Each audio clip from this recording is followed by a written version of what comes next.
Hello everyone and welcome to episode 12 of Dying Light 2, and a special early hello to Samalander, Debauchery, and Hickey, all of whom are here, as Samalander says, before the countdown even ends. I hope that you guys have had a fantastic weekend. Hopefully for at least a couple of you, the weekend is not yet over, and you will also have tomorrow off as we head into Memorial Day 2023 here in the United States. We'll have tomorrow off as well. Here in the world of Dying Light, we're going to pick up where we left off, which is in a brand new city district with just tons of new stuff to explore. Debauchery has gotten it, by the way, 100% perfect. He says, all right, definitely not financial advice, but buy up on, how would you say this, Debauchery? Like how would you say this aloud? $zomb, totally not inflating the zombie market by that. How are you supposed to, like, I've never heard somebody shill cryptocurrency aloud, because I would immediately mute and change the channel and not listen to anything that person had to say. But I don't know what the actual language is for it. Oh, hello to Doc Limitless. Doc, I hope that you're having a wonderful summer. I feel like it's been a minute, but you were streaming very early today. I stopped in. You were streaming like 4 a.m. our time, and I think that you live west of us. Yes. So it would have been, or even early if it would have been like 2 a.m. for you, wasn't it? I hope everything's going okay. And gosh, what was it today? Samalander, could you do a shout out for Doc Limitless as well? Oh no, he's Eastern time, okay. But yeah, it was like 4 a.m., wasn't it? I saw, and we tuned in for a little bit this morning, but I jumped on around 6 to do a stream. I was like, wow, Doc's been going for 2 hours already. So, we're here in New Dawn Park, and I'll tell you what, we've got the morning here. Why don't we unlock this? Which way is it? No. This. Here we go.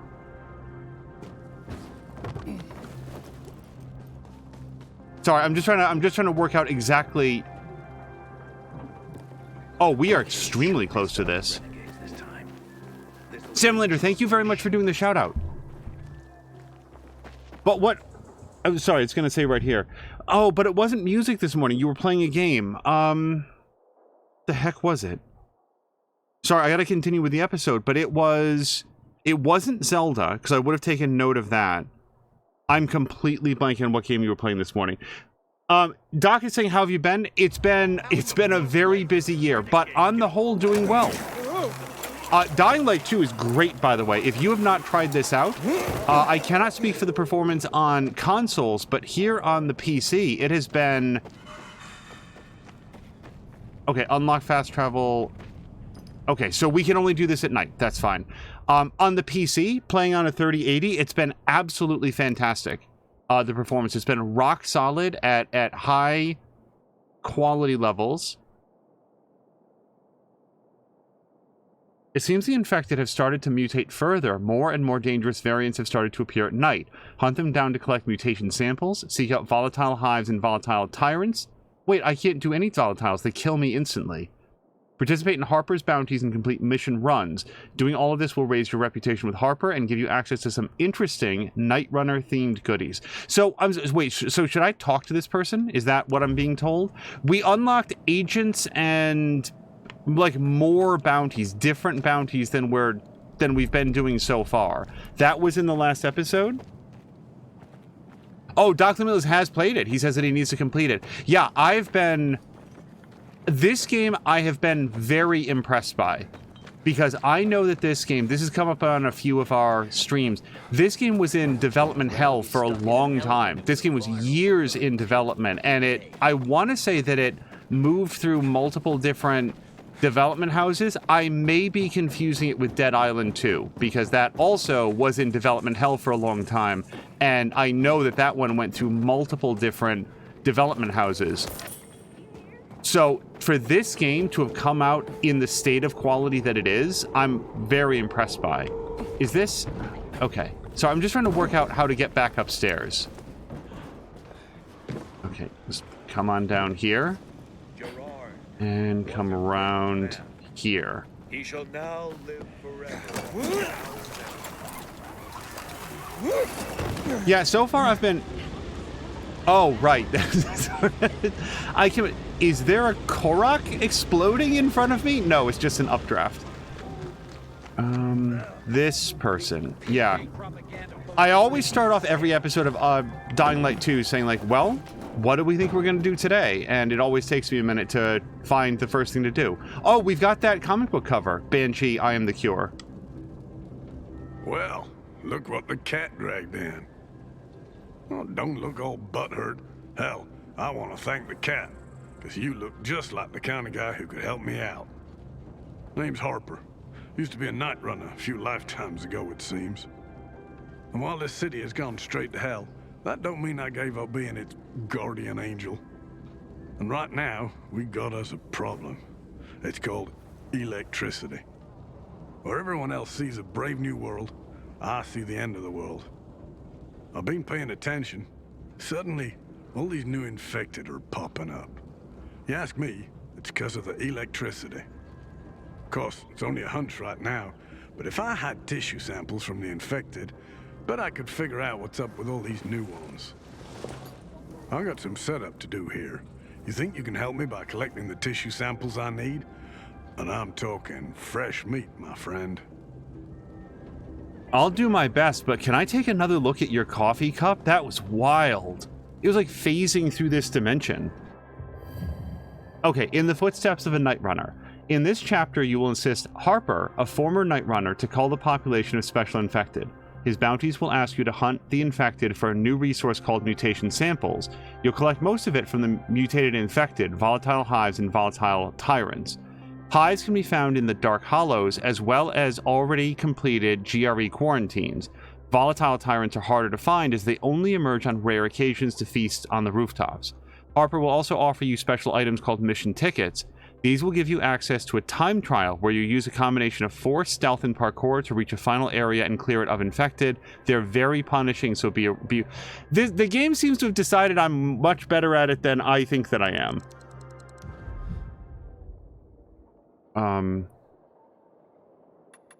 Okay, so here's our daily bounties with 4 hours left to do them.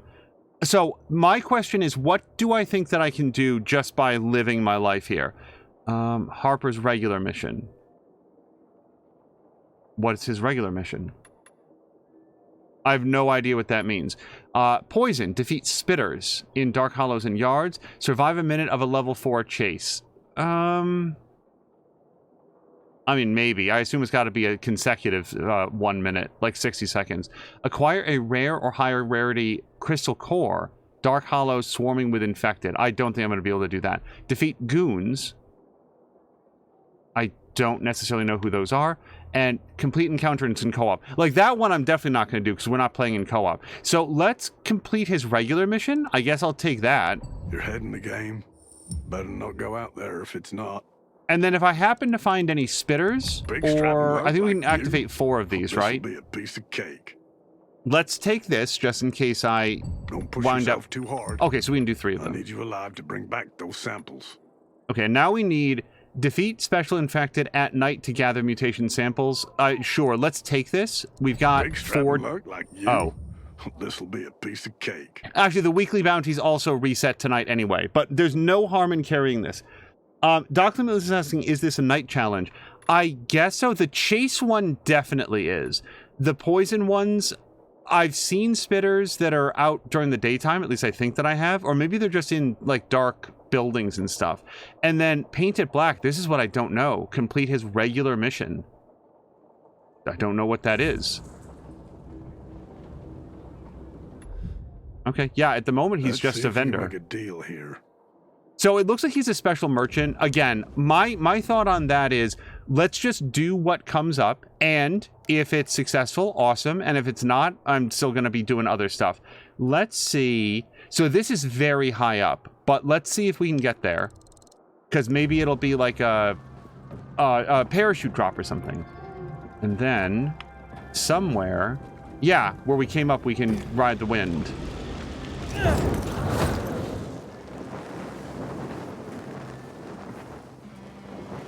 Oh, I had actually slightly intended to land there, but this is fine. And I'm going completely the wrong way.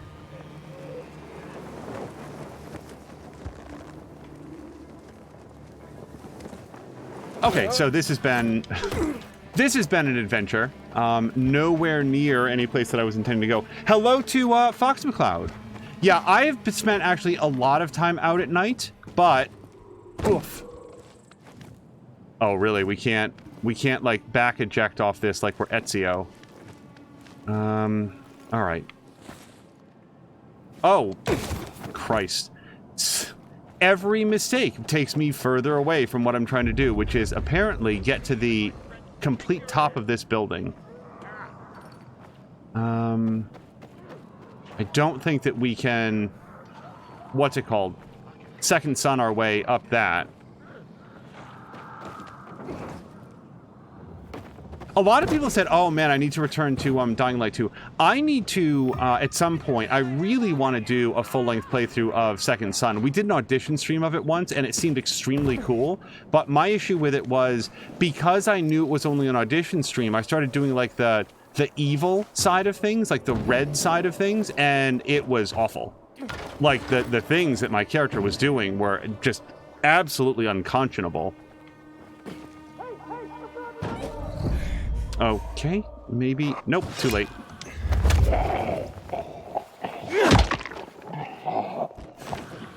Okay, can I get up further from here? Well, I can get up a little bit. Sure, that's what I meant. Not choke out the zombie. Open the drawer. Also, Doc is saying that today was rebuilding after a... Let me just... fixing stuff after a rebuild. Man, I could have sworn that there was a game on screen when we stopped by, but it was also very, very early to me. So, the important thing, I guess, is did things get fixed? Are things ready for your next stream? Okay, so I'm still trying to get... Guys, I don't know. I don't know how to get up that high. Maybe if we find that updraft again, but even that, it's not... They're not rocket boots. They just get you a little higher. Damn renegades will stop at nothing. One day they might just blow up a dam. Wake up. So this goes down, and I can't climb on that apparently. I'm basically hoping that if I climb this tower high enough, at some point I'll see some way across that I can make it to with my wingsuit, parachute, whatever it's called. Oh, yeah, like this. I mean, if I can climb up here...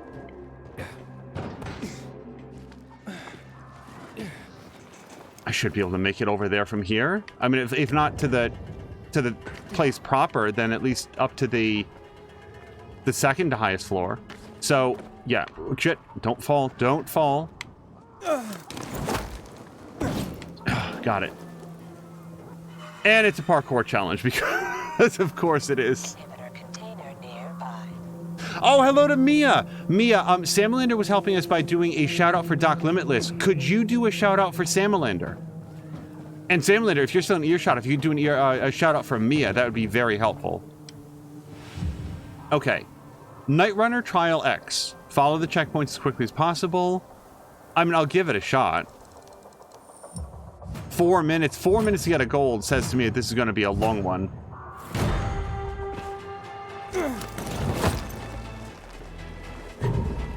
And the fact that it's wingsuit dependent or parachute dependent suggests to me that it's not going to speak to my strengths here. Up.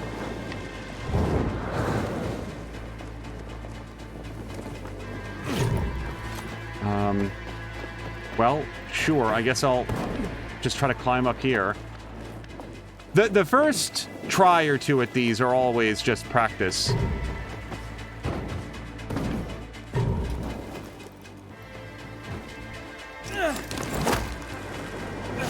Okay, that was wasteful.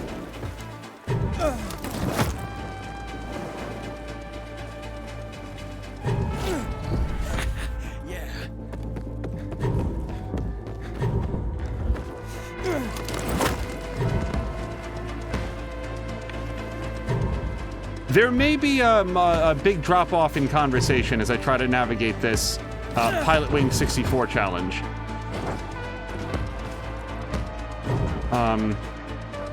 Dude, I don't know.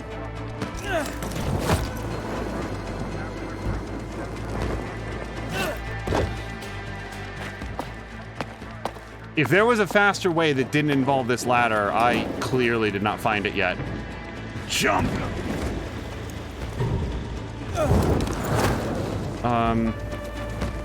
So... Oh yeah, just dead ass the wrong way. Perfect. Okay, stop. Okay, where am I going? But seriously, does any... Oh, there it is. So next time I gotta remember the billboard with that dude there and like whatever that street art is. Which, by the way, I should get that mural at some point.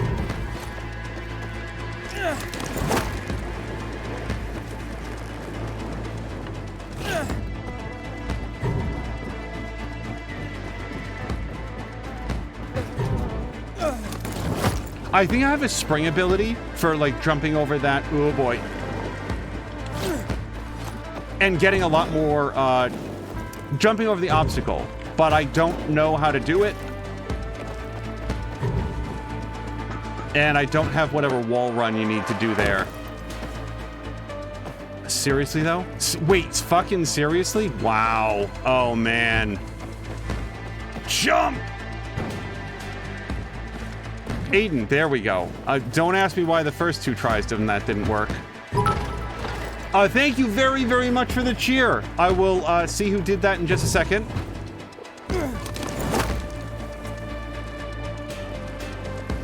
Okay, sorry. In what world did that not count? You guys, did I or did I not go, like, pretty much exactly through the top-ish center of that? Oh, boo.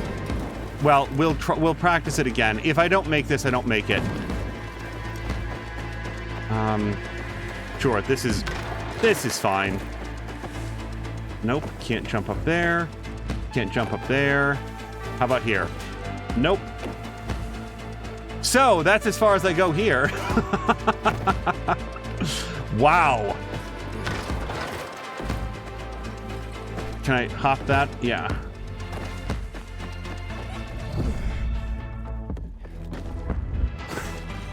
Let's try it from here. X. Oof. No. Yeah, I really got screwed here. So we'll let the timer run out.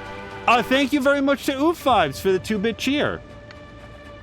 Fox McCloud says, sorry, I'm trying to finish this up, or figure this out.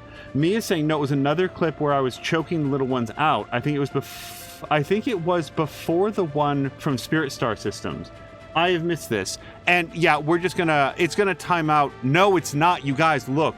Oh my goodness. So if I hit cancel, will it let us retry it immediately? Because I'm way off. Perfect.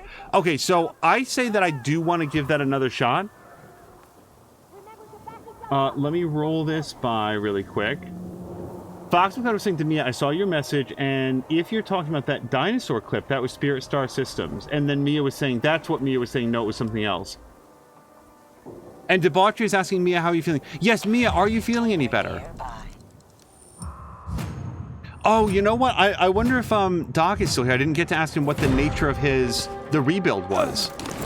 Like, was it an upgrade to Windows 11, a new video card, format reinstall for some other reason, adding more RAM? Hell, it could be a brand new computer altogether. Although you probably wouldn't call that a rebuild. And... okay, cool.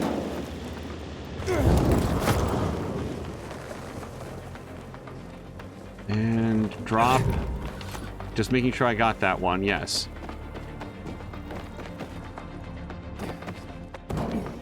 Sure.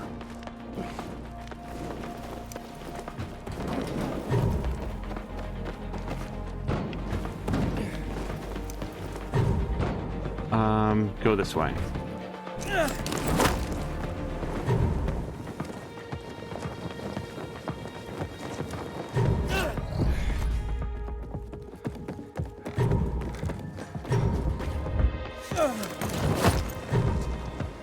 I do not know how I missed that one, the midair one last time. I really thought I was on target. And watch, you guys, I'm going to watch the VOD back after this and be like, oh no, I was way off.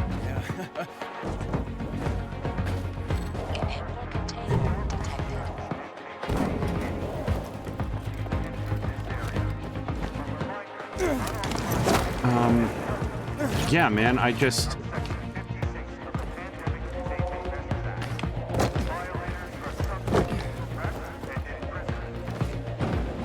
I definitely need to find a better way to get to this one. Because, yikes. What was it that Little Misfortune said, Mia? Yikes forever? Wasn't that her catchphrase? And again, I just... Oh, right, the billboard.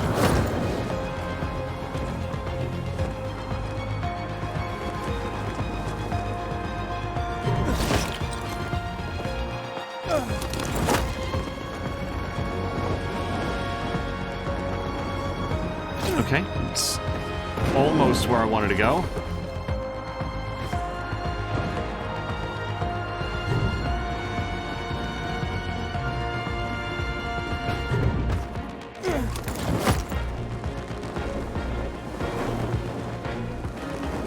I will take as high as you will put me on this building.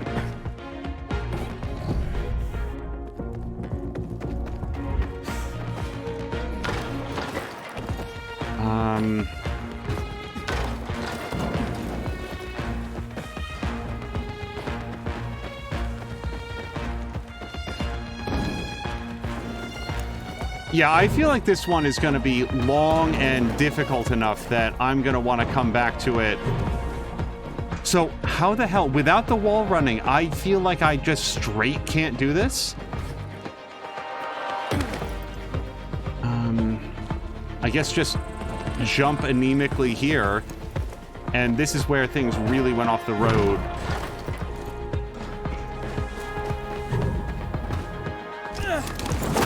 Down. There we go. Now, I guess I'm going to try to... Oof.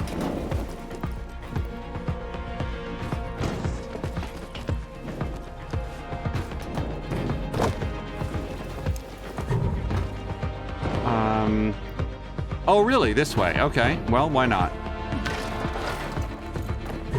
And...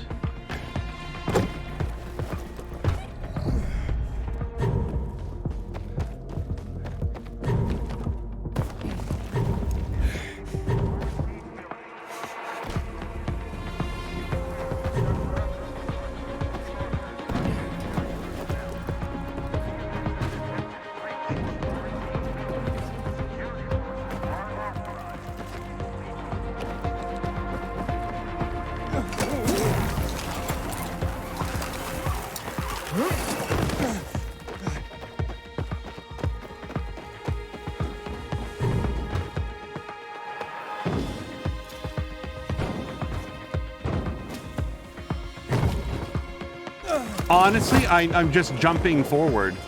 I don't see in any way the next place to go. It was right there. Okay, down. Can I grab that? Sure. Okay. Why not? Well, I feel like this is where our adventure ends, though, because I can't get up there. Except for when I can. Well, I mean, on the plus side, we learned that we can climb these poles. I honestly did not know this was a thing. Okay, so we got that. I mean, honestly, if I could pull a bronze, I'd be okay with it at this particular phase.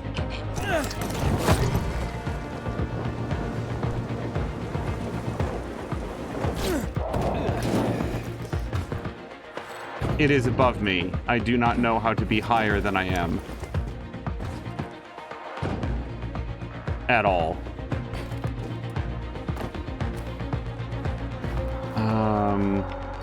Well, I guess I'll start climbing this. Hello to Jab! Didn't you know that your character is part squirrel? We've recently learned that he can, like, clamber onto certain, like cylinders and stuff, but... Wow. Yeah, that's not gonna happen. And now we're just gonna violently vibrate against this radio tower. Yeah, this is not even a bronze.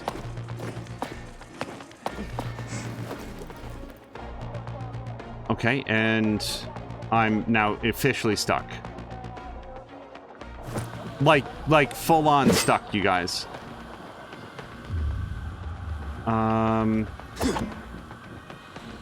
That's good. So I cannot...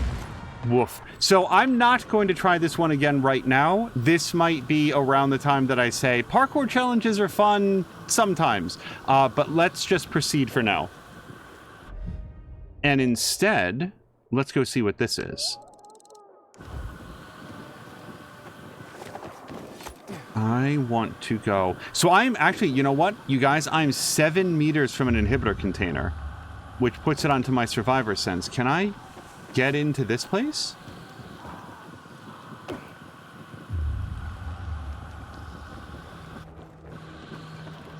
Oh, wow. Okay. I'm glad I noticed that before I jumped away. And we have an upgrade available. I think I want to do... Well, so I definitely want to, you know, make sure that we can get wall running, because that's been coming up on more than one occasion. Dart. Temporarily increases your movement speed, which allows you to jump across wider gaps and reach higher ledges or run longer on walls. A brief boost of speed. Dash. Brief boost. Run upwards on vertical surfaces. Yeah, I mean, that would come really in handy. And here's our wall run. So I can get it based on my amount of stamina right now, but yeah, we're gonna start looking down the parkour line here for sure. I usually go back and forth. I am gonna pick up another point of stamina, which I think will get us up to 300. Does it say that somewhere on this screen? Oh no, I have 300. I didn't know that I had 300 stamina points. Well, I'm gonna get this nonetheless.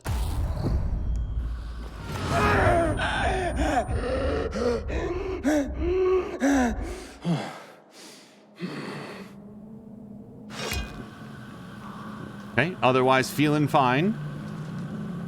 So Foxcloud says that he does not remember naming it Kicking and Stomping. That's weird. Me is saying that was the name of the stream title. If clips are accidentally made, they contain the full name of the stream. And then Fox is saying that he'll reclip it again later on. Yeah, Jab, I hope you're having a nice weekend so far. Okay, so yes, I want to go this way.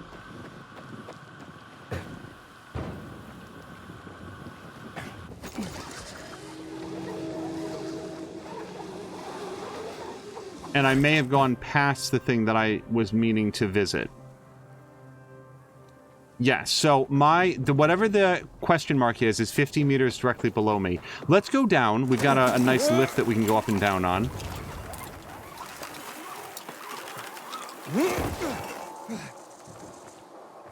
And now it is 20 meters directly below me. Wait, that sounded like bees. I damn near went right past this.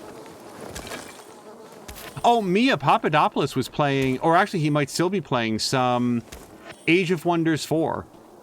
I was peeking on. I didn't see if he was doing the storyline in it yet, or at all. I didn't know if he had rolled up a random map, but I did see his character, and the fact that he was getting together some shaman, and it looked like actually a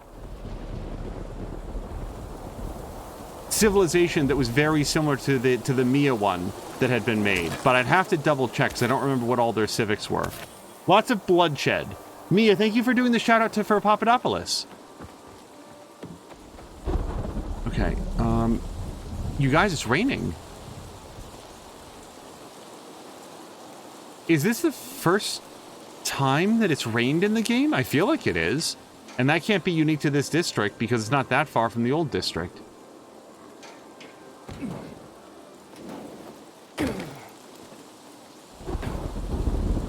Okay. This question mark is increasingly seeming like it might be underground. Yeah, night activity. Okay, well now we know what that is. And then we've got one more thing to check out here. I don't want to expend my sword here if I don't need to.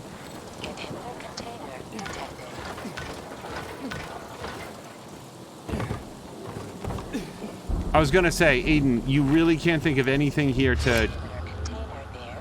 Yeah, we've got an inhibitor container. I think we're going to go inside and see if we can find it.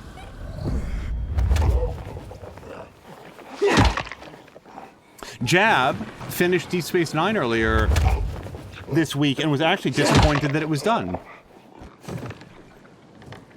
I remember rewatching a lot of Deep Space Nine in, like, gosh, when would this have been? Let me think about it. This would have been, yeah, the 2005, 2006 era. Oh, whoops. Oh, his ragdoll is going to be even less happy once I pop this open. And just being amazed at how topical it felt right then and there, much less when it was made.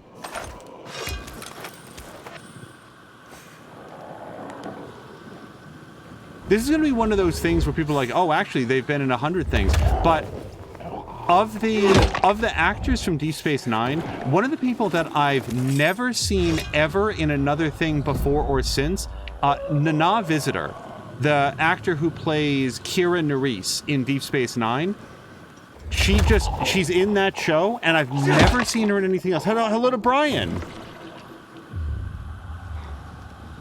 And she wound up getting married, I believe, to Alexander Siddig, didn't she? I don't know if they're still together, but my memory is that they got together during their time on the show.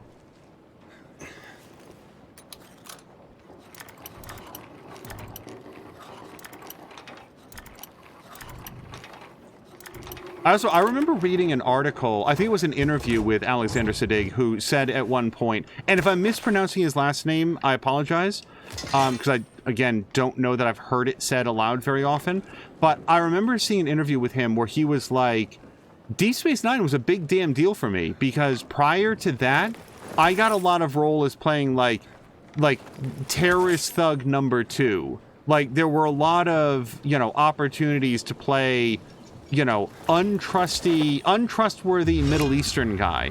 And then Star Trek came along and said, how about we make you the doctor? Like, you're the medical personnel. And, yeah, at the beginning of Deep Space Nine, kind of dweeby and annoying, but grows out of that and gets his own sort of, like, Clark Kent story out of it, on the whole. But yeah, he liked working on Deep Space Nine, I feel like. I don't know how he feels about the fandom and stuff since then, but at the time, he was very, very pro. Javis saying, I know that she was on some primetime soap for a few years. Wow, I never saw it. Like, something like, what, like Desperate Housewives? When somebody says primetime soap, that's the first one that comes to mind. Like Dynasty, I feel like, was a big deal among people that I did not know. And also it was much, much, much earlier than that.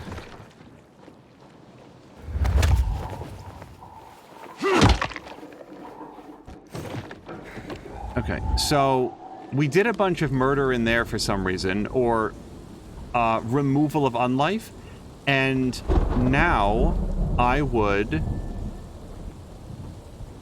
still need to go 65 meters that way. Yeah, running up vertical surfaces, I feel like there's all kinds of times when that would be very helpful for me.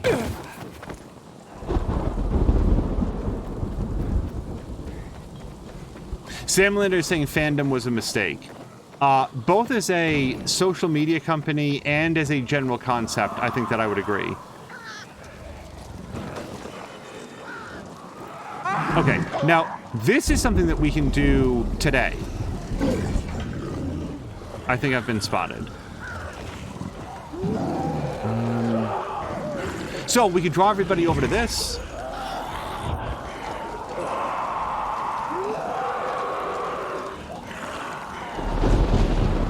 Why can't I throw it? Oh, that's how you do it.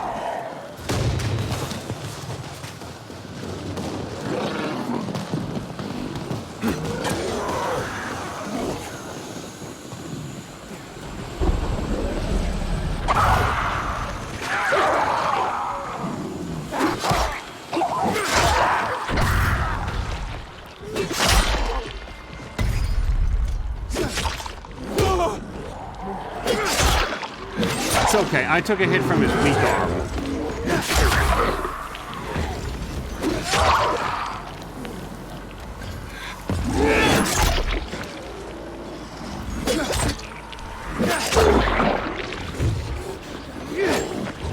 Oh, is he down? Okay.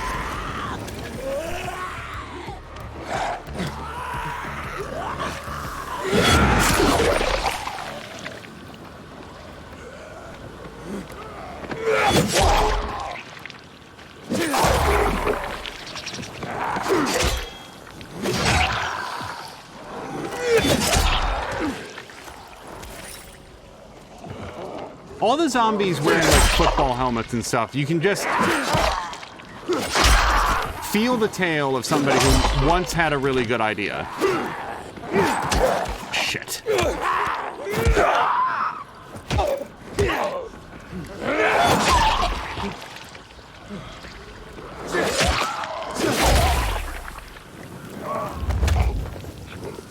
This feels more painful to me than to you. Oh my goodness. Really?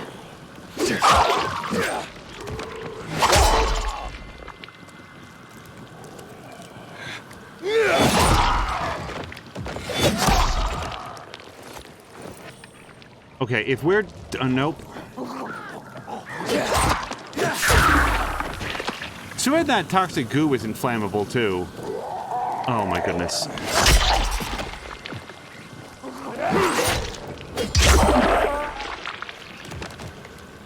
Done? Yes? Okay. Because I really just need a few moments with this. Hello to Moo! Moo, I did see that, I think we talked about this in Mia's stream a little bit, but I did see that the developers of Gollum released, like, an apology for, like, hey, we're really sorry everybody's having such a bad time with the game.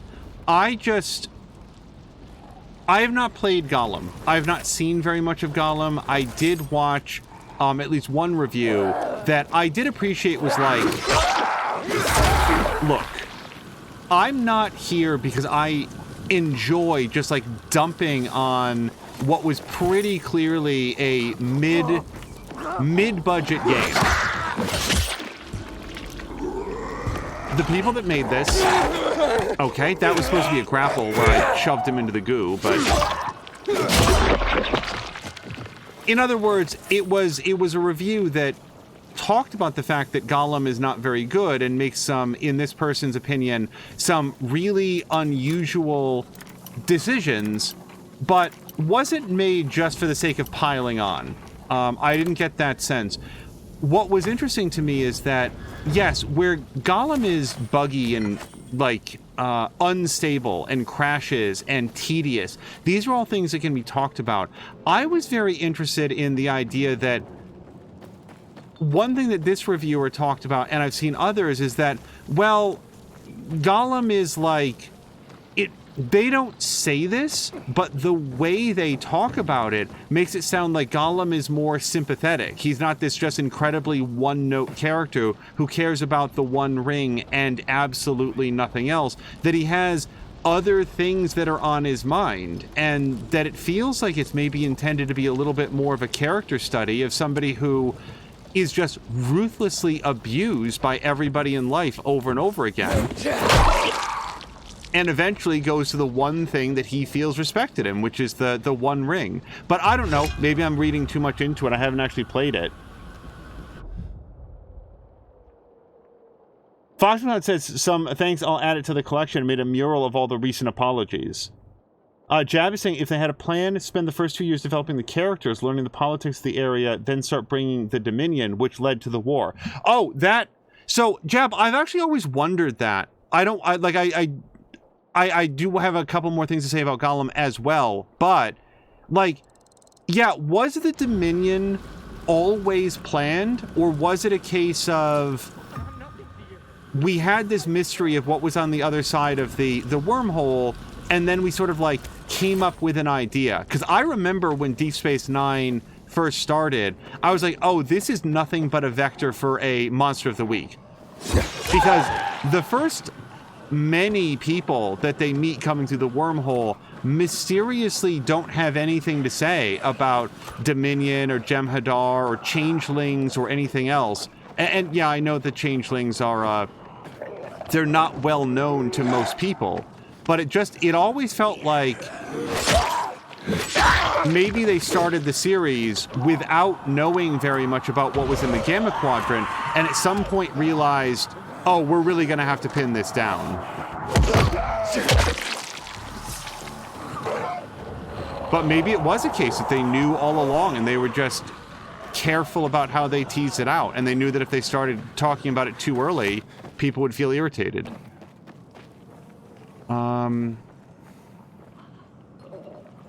Yeah, I feel like this is at the top of the building that I'm in front of.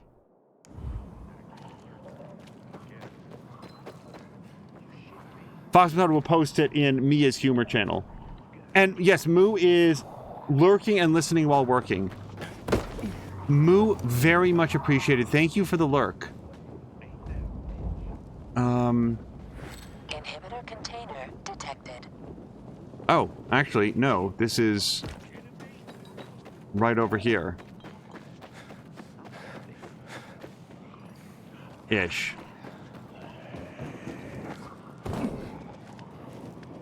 Oh, you know what? The sun's about to go down. I'm going to say the sun's about to go down. So let's instead focus on... Let's do the GRE anomaly. Yeah. Let's track this. I feel like this is going to be a much better use of our time.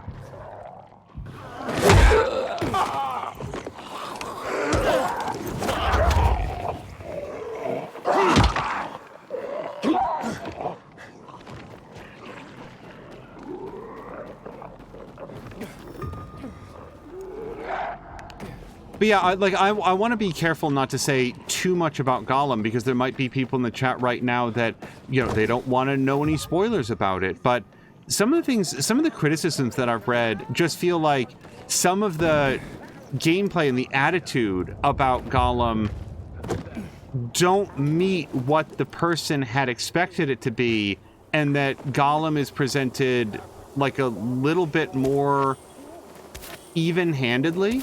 I don't know. It's weird. The part of the criticisms that I absolutely do understand are the parts where it's like, yeah, you've got to like wander around this large area with no guidance whatsoever and like do the same thing like 12 times. That definitely sounds very annoying. Okay, so I still want to head this way. We're about 100 meters over here. I don't know what that horrifying whistling is. Okay, so let's... Oh, you know what it is? It's, this is this district's version of a siren. The sun is going down. That's what it's saying. Inhibitor container detected. Hold on, which way is the inhibitor container? Over this way, apparently.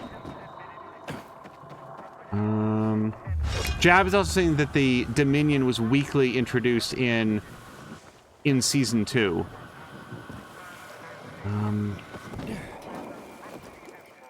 Let's go up here.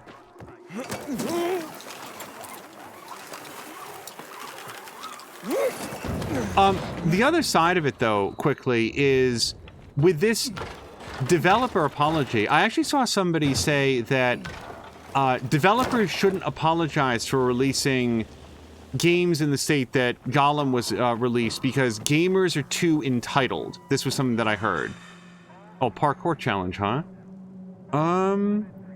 I feel like it's not nighttime yet. This one looks much more doable. It's a lot shorter. Inhibitor container detected. That seems very far away.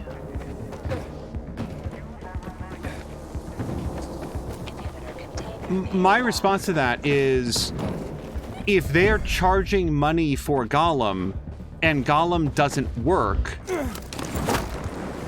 it's not entitlement to say, hey, what the hell? And it's not fair to say that Gollum doesn't work. Like, that's going too far. But just in the review that I watched, the video that I watched, he was able to show scenes where I have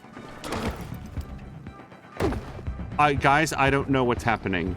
Apparently my character got high? Was that flare smoke made out of cannabis? Okay, this is not going to make the parkour challenge easier, I'll tell you that. Good. Great. Medical personnel are advised to show their passes and submit themselves for inspection in front. Yeah, no real idea. 7 of the Pandemic Containment Measures Act. Failure to display We'll be able to get there from here. We won't be able to do it quickly.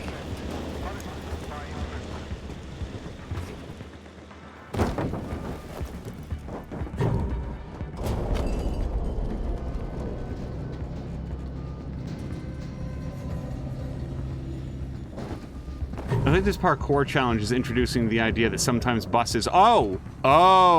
I missed my ride. Let's give this at least one more shot. Jab watched a review this morning of Gollum where people just reach a breaking point on it being a miserable experience. But the story is of Gollum. It's not going to be a happy story. Oh, and you guys... That accidentally set the time back to 1300 hours. It's 1 p.m. now all of a sudden. I figured that was going to happen. I thought that the parkour challenge was going to lock the time in. I didn't realize that it was going to reset it to multiple hours earlier. Inhibitor container nearby. I don't know if this is the best way to try to do this, but...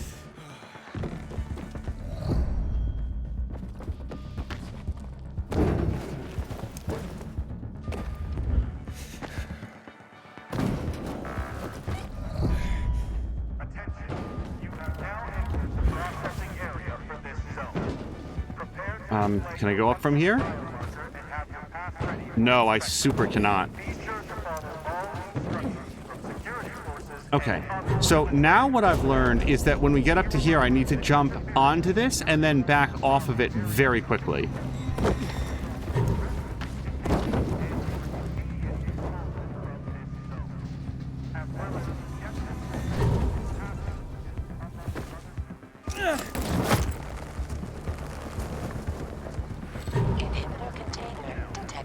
Okay.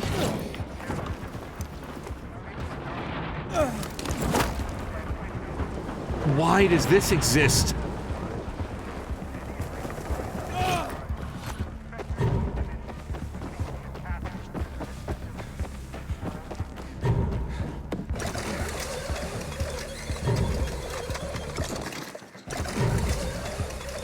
Oh my god! Did I get that one? I did not. Hold on, can I go back? I cannot. Okay, so this is interesting, but I'm not going to continue to do this. Since I accidentally reset the time and it's no longer going to be nighttime, I'll tell you what, let's go get whatever this quest is. We'll take a look at some of these things as we go. I specifically want to look at this quest, though. I'd like to... so far, I feel like I've only looked. I'd like to do for a bit.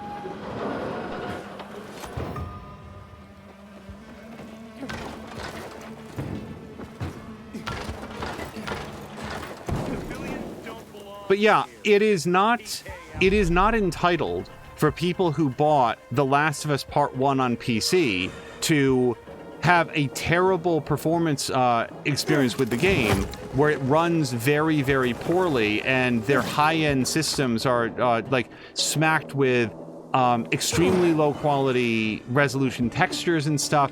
It's not entitled to say, hey, this is not an appropriate use of my $60 to $70. Like, that was a full price PC game. Gollum wasn't released at 20. Gollum wasn't released at 40. It was released at either 60 or 70. I forget which. It was marketed and sold as a full price AAA game. And then it came out with technical issues that are more commonly befitting like a $20 indie title. And yes, there's going to be people in the world that are going to hold every possible game up to a very, very high standard. But I do feel like the backlash against Gollum would be a lot less if people didn't feel like they were going to get basically a game on the quality level, not the style of, but the quality level of like Shadow of Mordor, and what they got was Styx. STYX. Does anybody remember that game? Probably precious few.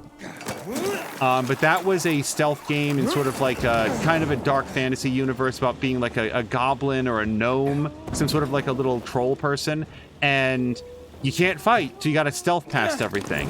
I've never played it. From everything that I've heard, it's not especially good, and it's kind of tedious and has some weird technical issues. But people were relatively forgiving of all of that because it wasn't sold for very much money. Hold on. I don't want to go in there. There's nothing I can do about it, is there? I'm looking for that person.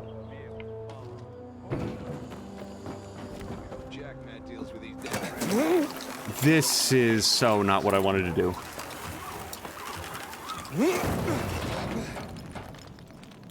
Jab is saying if a game doesn't run, it's a legit complaint. Yeah, I want to be careful not to oversell the technical issues that Gollum has, because I did say, like, if a game doesn't work. My sense is that Gollum works. Gollum works in the sense that sometimes Gollum will be in the middle of a conversation and his hair will flicker in and out of existence.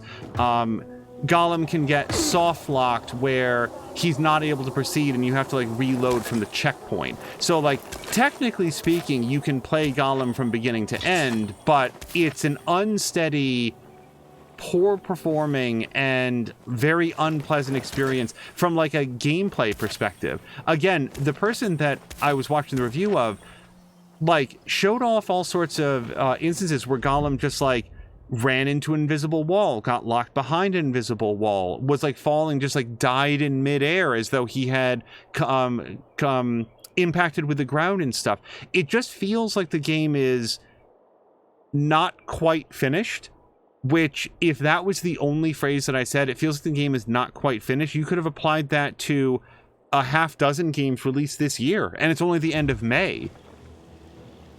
I was looking for... Yes, this person. Hi. That is beautiful. What song is that? Oh, a very old one. Where I come from, the women sing, so their men return home from sea safely. So, you were singing to someone in particular? To my betrothed. Though he will never return again. He died during the bombing of the city. I'm sorry. 11 years have passed and I still think of him. I feel like someone has cursed me. Even the fact that I am here today. That's because of him. How's that? He won't laugh. No. Before the evacuation, I hid a few mementos in a safe at my office. I thought, if I could get them back, all those old thoughts would stop tormenting me. Mementos of him? Yes, letters. They're very personal. Alas, that office building is a complete ruin now. I would have to learn to fly to get in there. I can help you. You could do that. It's that office building over there. Right, in the safe? In my office, upstairs in the personnel department. Turn the dial twice to the right, once to the left, once to the right. Got that? No, I don't. I'm gonna write this down because I have a feeling that we're actually gonna need to remember it, and I don't want to go all the way over there and then fail at this. So hold on. Can you repeat that? Twice to the right, once to the left, once to the right. Will you remember? Hold on. I'm writing this down. Twice to the right, once to the left, once to the right. Okay. I'll remember. It is nice of you to help me. But I don't even know who you are. My name's Aiden. And I'm Charlotte. Thank you, Aiden. Nah, it's nothing. Wait here for me.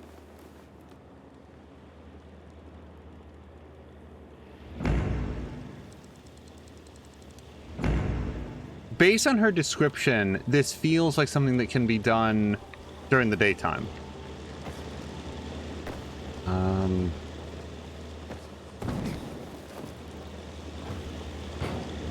Okay, so let me just check exactly on the map. So it is this office building right here. I guess we'll just go for it from here.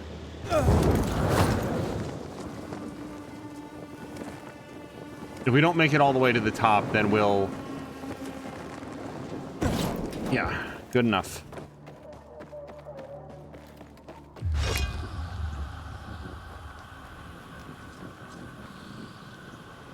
Yeah, like let me put it this way.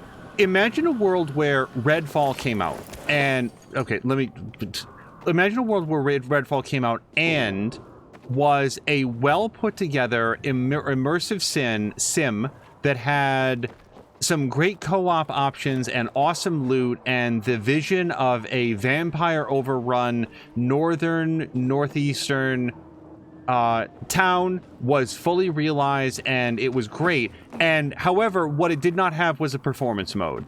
Everybody on Xbox had to play it at 4K 30, and it didn't have any options for... Oh my, that is dark. It didn't have any options for 60. If a lot of people were complaining about that, that would feel pretty entitled. Here's this great game, and we just didn't have the time to complete the last bit of optimization, and we're going to have a patch out in 6 weeks. That would feel pretty entitled because they told everybody in advance, hey, this is going to... I do not know how to get higher than this. This has been the story of this entire part of Villedor. They told everybody in advance, hey, we're not going to have a performance mode. If that was the only issue that the game had, I feel like that would be forgivable, and it would feel weird if people were like super upset about it. That would feel kind of entitled. That's not the problem that Redfall has. Redfall has a lot of problems. A lot of technical problems, a lot of mechanical problems, a lot of structural problems, a lot of balancing problems. So when people say, hey, I want to say that Redfall was probably on Game Pass, so a lot of people probably didn't pay money for it. I don't know. However, there could be people who subscribe to Game Pass specifically with the intent of like, oh, well, Redfall's coming up, so I'm going to renew my subscription because it's Arcane Studios, and I'm definitely going to want to be able to play with all of my friends. I've been looking forward to this for a long time. So for those people, it did cost them money. So I just don't understand the people, anybody who might say, oh, it's entitled to say, we would like the games that we buy, either via a subscription pass or just buy outright, function. I didn't care anything about Redfall. I really didn't have a sense of what it was until it came out, and then everybody was talking about it, and then I decided to look at it, and it's like, oh, yeah, no, that doesn't look very good. So Redfall has done me no crimes, and yet, when Arcane Studios came out and said, hey, we really missed the mark, and we're going to do our best to fix this up and turn it into something that is befitting our, you know, the legacy of our... of our studio, it's like, yeah, that's really what you should do. Jab is trying to remember a game that did not have a day one patch.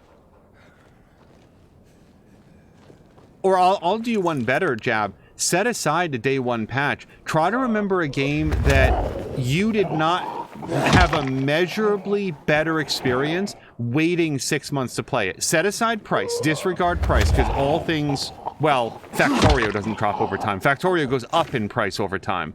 But most games drop in price over time. So set that part aside.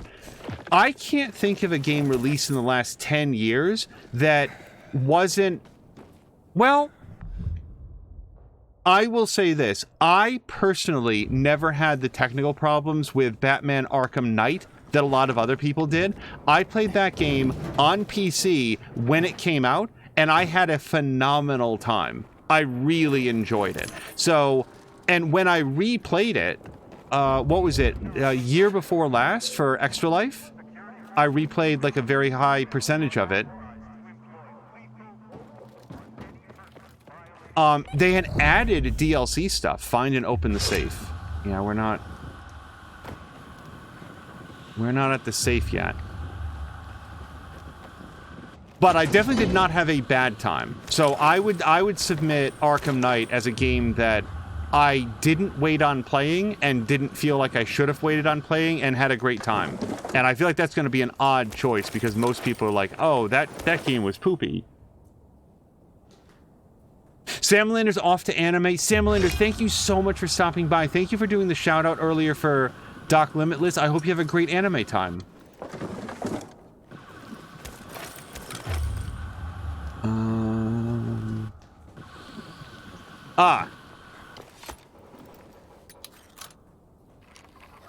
So this is not a combination safe. Oof, this isn't the right department. No, I did get some aspartame.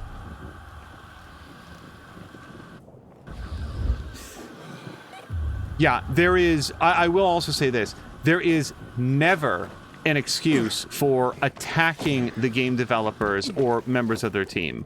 Like, let's draw that. That's not... What's the phrase I'm thinking of? That's not entitled. That's deranged and, in some cases, criminal. Don't do that. If you are upset about the state of a game, you can document the shortcomings that you feel like it has without acting like a complete psychopath about it. You don't dox people, you don't attack them personally, you don't, like, go after them on their personal accounts. Nobody at Arcane, nobody at... I don't remember the studio that made Gollum. It's like Daedalic Games, isn't that there? What was the code? Okay, hold on. I wrote it down. Twice to the right. Yes. I'm literally looking at my notes. Twice to the right. Once to the left, which is for some reason on the right side of the dial. Once to the left. Once to the left. Once to the right. Once to the right. Open. Yeah, it worked.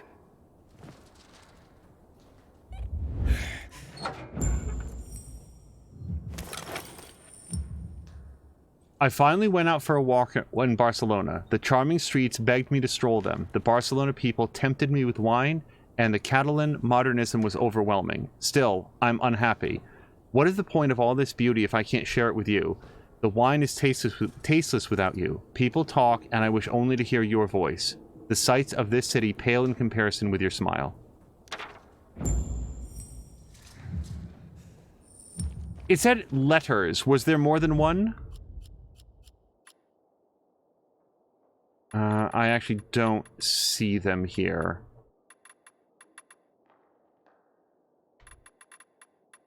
Okay, I'm gonna assume that we saw the one.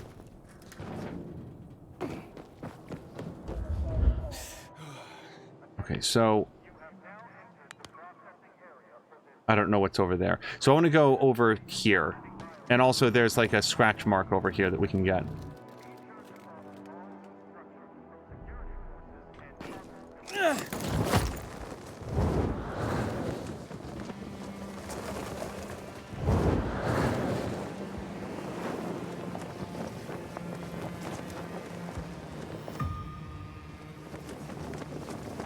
I think she's up there, so it might take me a second to find my way up again.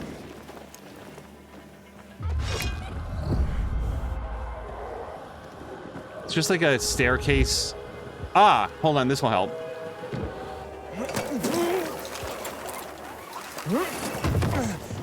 Jab is saying he never had much trouble with Cyberpunk. There were glitches, but honestly, they were so funny, it was a feature. I know that Tashir swore by Cyberpunk, had an absolutely fantastic time with it. Aiden! I found the safe. Here. These are all of them. You're certain? All the ones from the safe. They're beautiful. The jackass knew how to write. Too bad he didn't only write them to me. Know what he said right before he died? that he loved another woman and regretted she wasn't there beside him. I'll never forgive him for that. What are you doing? Freeing myself from him. 11 years I've tried to do this, but failed. I've wanted so badly to erase him from my memory, but I keep thinking of these damned letters. The only proof that anything ever bound us. Now he's gone, without a trace. I don't know what to say. Hey, why the long face? Lighten up, Aiden. You really helped me. I feel like someone has lifted my curse. There were some valuables in the safe, too. Take them if you want. Are you sure? I'm done living in the past. Farewell, Charlotte. Take care. Farewell, Aiden. Moo was saying that Charlotte was wearing her fanny pack wrong. I'll say this. Why did, like, think about it this way. Why did we take this quest? It was because she was in a dark place and she wanted Aiden's help to make her feel better. The fact that the way in which she felt better was different than what we had initially assumed, that's fine. Doesn't bother me none. Like, if she had said, oh, I need the medicine out of there or else I'm gonna die, and then, yeah, we're gonna grab the wall running for sure. And then we went there and it was a bunch of letters, and we went to confront her, oh yeah, I just wanted vengeance on my ex. That would be different, but that's not what she said. She was very upfront. This guy that I loved wrote these letters, and I want you to go get them. I don't feel lied to. So let's look at the map. Yeah, let's go grab this quest. Ooh, Paraglider City Tour Challenge. I will go over there, but I'm going to say now that this may not be successful. I'm not good with the paraglider. I will also note this is how you get good with the paraglider, I think. Uh-oh.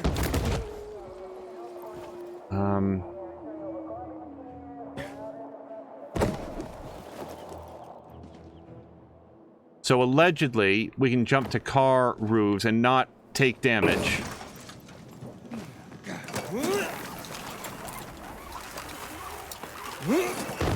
Honestly, I did not see how she was wearing the fanny pack, because now Jab is asking, is there really a correct way to wear a fanny pack?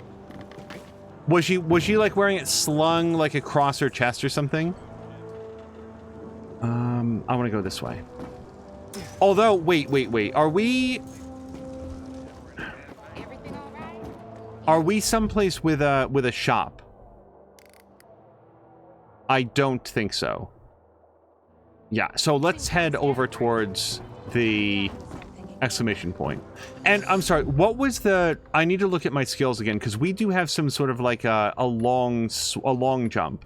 Smash? No, it's going to be over here. While jumping off of obstacles, tap right bumper twice while performing a jump. I can't get better.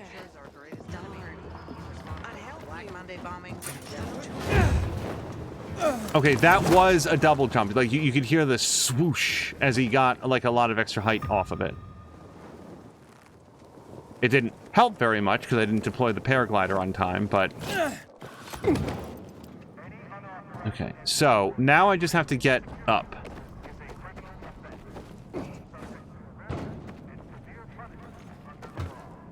Come on.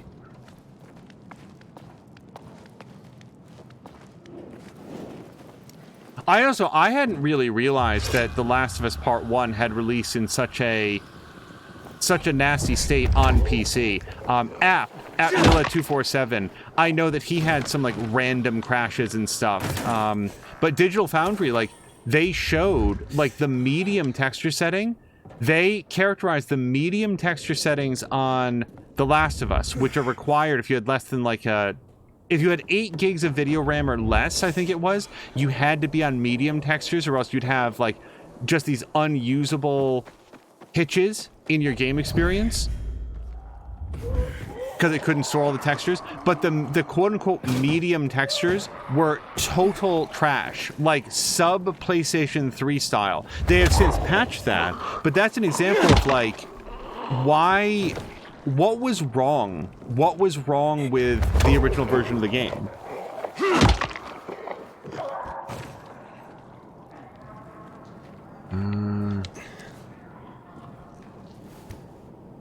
And then there's Jedi Survivor, which, you know, again, haven't played it. I'm waiting. But by all accounts, great game, great story, great mechanics. When it runs, it is fun to play and people really enjoy it. And the trouble is that on both PC and console, you can expect to experience significant sections of the game at 20 frames per second and sometimes below. What's interesting about that is that before the release of the game, and as always, if I mispronounce this person's name, I apologize, but game director Stig Asmussen, I think is the pronunciation of the name, whoops, okay. I don't know why I'm not dead. I guess we'll try to climb up as much of this as we can now. I accidentally did a wall run there. Can I pause and just recharge my stamina here? But yeah, he gave an interview where he said, yeah, we have delayed Jedi Survivor a few times now, specifically because we have learned from the mistakes of our previous release, Fallen Order, and we want to be sure that our players don't have that sort of unsteady experience again. He specifically called out the performance issues that the original game had and said, we've taken affirmative steps to avoid that because we learned our lesson. Here's what I don't understand. You don't say that. You don't volunteer that as the reason for your delays if you have good faith reason to believe, forget good faith, if you have any reason to believe that the game is going to release in a worse state. So what happened between the time that he said that and the time that it came out, that Jedi Survivor came out worse than its predecessor? And I really want to know, because I've mentioned this, sometimes I listen back to the videos that we do, like the VODs, and I'm like, hey, about that part, let me listen to it. And I'll go back and I'll hear it, and I'll be like, oh, I sounded way angrier than I feel. I have paid $0 for Jedi Survivor. I don't own it. I'm anticipating a multi-month wait before I attempt to play it. I have no skin in this game.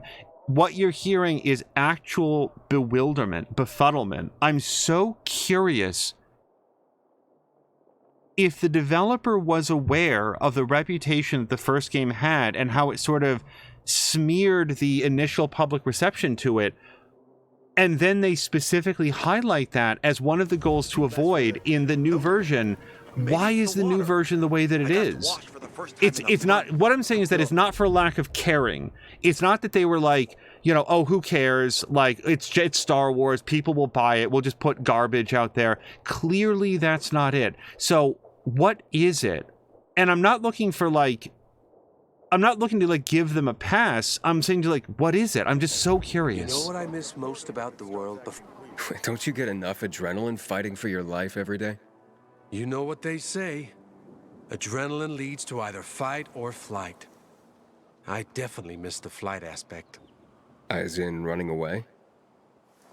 No, dude. As in literally flying. These days, seemed only one person in this city could fly. Lawan. Then you showed up. Well, you're a paraglider? So why do you miss flying? I mean, you can still do it. I was a skydiver, actually. And that particular flavor of flying is what I miss. But it was getting hard to run around the city in a squirrel suit with vials on your back. So, me and my team developed this ultra-light and practical paraglider you can use without any additional gear. The Night Runners instantly fell in love with it. Wanted to learn how to fly. So I set up a test track for them. Paraglider City Tour, we used to call it. I picked the perfect spot. Far from the VNC Tower, far from St. Paul's Cathedral, and far enough from the Missy so their lookouts didn't spoil the fun for us. How do people do? They mostly sucked. Except for Lawan. She took to it like a baby eagle falling from a nest. But I still hold the record. If you want to try and beat it, catch some flying thrills, be my guest. Just take the paraglider. I'll also say this very quickly about the challenges that involve the paraglider. The paraglider can be upgraded. So I'm thinking that some of these things will be minimally possible, or at least a lot easier to do once we have the additional layer of upgrade to the paraglider. So I want to continue to practice with it to like do better with it, but I also want to acknowledge some of these things might be a comeback later. The Butcher's our greatest enemy. Responsible for the Black Monday bombings and With the at death least a of bronze 2 medal. million people. And I do that right over here. Also, Douglas caught me. He said, "Don't lie, we can all hear your seething rage just barely hiding underneath the surface." And Jab is saying, I would say that corporate came down and said, release it this quarter. Probably. I mean, like, AAA development is so expensive. Like, it's just... It is possible, like, it's conceivable, that Stig Asmussen said that as game director specifically because he wanted to go on record that he understood the technical problems and he wanted to fix them, and to put public pressure on Electronic Arts and Lucas and whoever else, Disney, to say we need more time, and that it just didn't work out, or he didn't have as much time as he ultimately had wanted. Okay, follow the checkpoints. Let's give it a shot.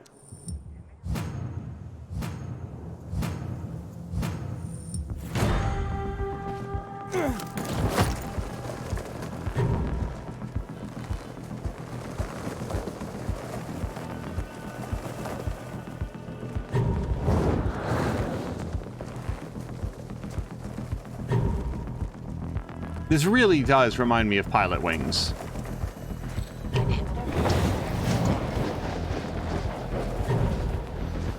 Okay, this is fine.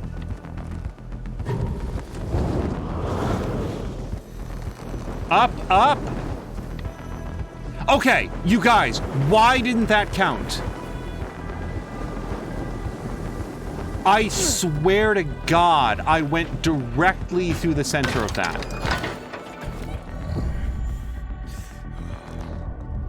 Okay, that was weird. Can I retry this? I really feel like I went through the center of that one. I felt like I was doing well. Let's give it another shot. Moo is saying up like a grenade, or up like an Ori in the Blind Forest. Up, up! Up, you motherfucking cocking piece of shit! I love that clip. Mia and the... Ori and the Mia Aquatic Escape, I think is what it's called. Oh my god, that one is so good.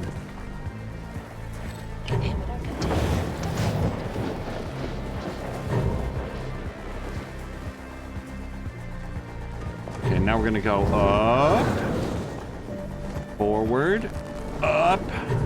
Okay, we got it that time. Hold back, there we go.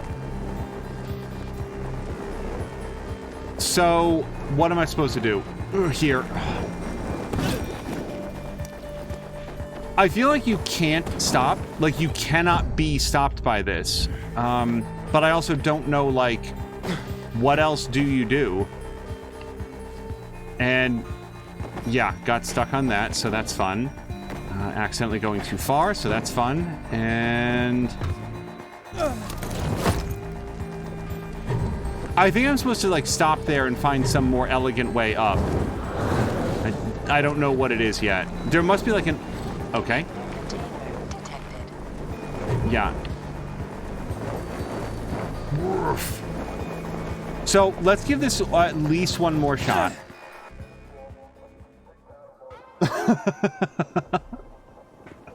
Me is saying OMG.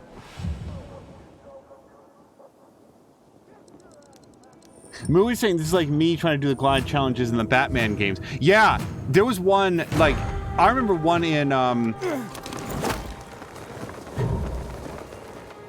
Arkham City, it was, the second one, that as many times as I've played that game, as much as I love that game, I still have a lot of difficulty with it.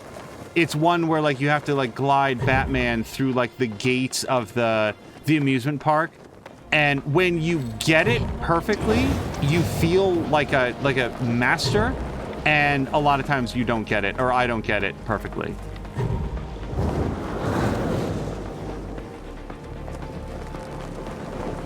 Okay, again, there's something about the physics that I'm not getting there. I'm glad that we found the restart button.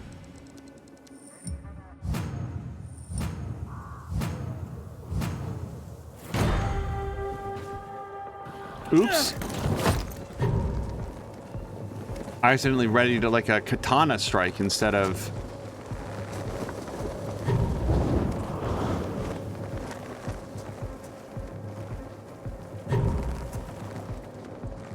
Instead of the paraglider. Inhibitor containment detected. Okay, now that I get. Like, I was off course, I didn't do it right. That's fine. You know, that's just me messing up. I own my mess ups. It's when I'm not sure what I'm doing wrong. It's like, I want to learn. I want to learn what's the correct way to do it.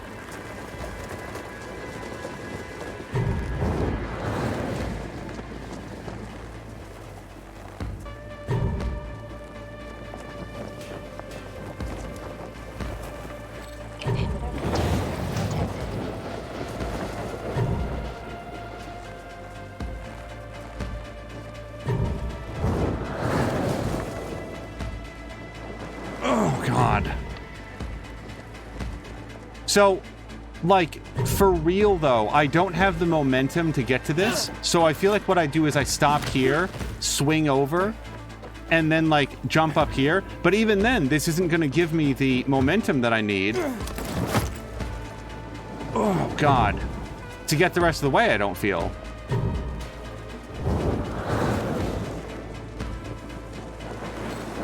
And that is just, it's just not happening. Yeah. Yeah, I don't know.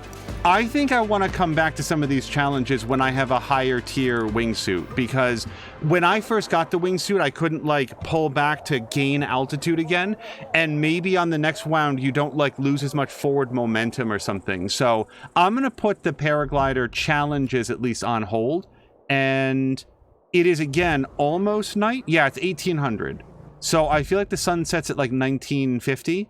Let's take a look at some other things in the area so that we get them marked on the map. And then I do want to do some nighttime stuff.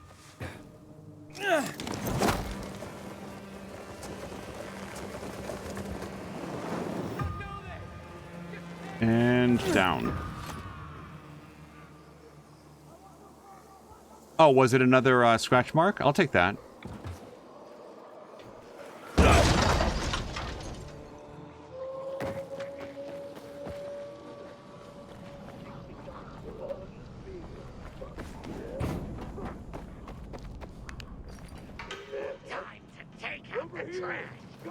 Hold on. I must have like a Molotov or something that would really help me out here. Let me go to inventory. Yeah, if I don't have one, I'm sure they'll wait while I just shove some rags into this rubbing alcohol or something. Too fast for ya.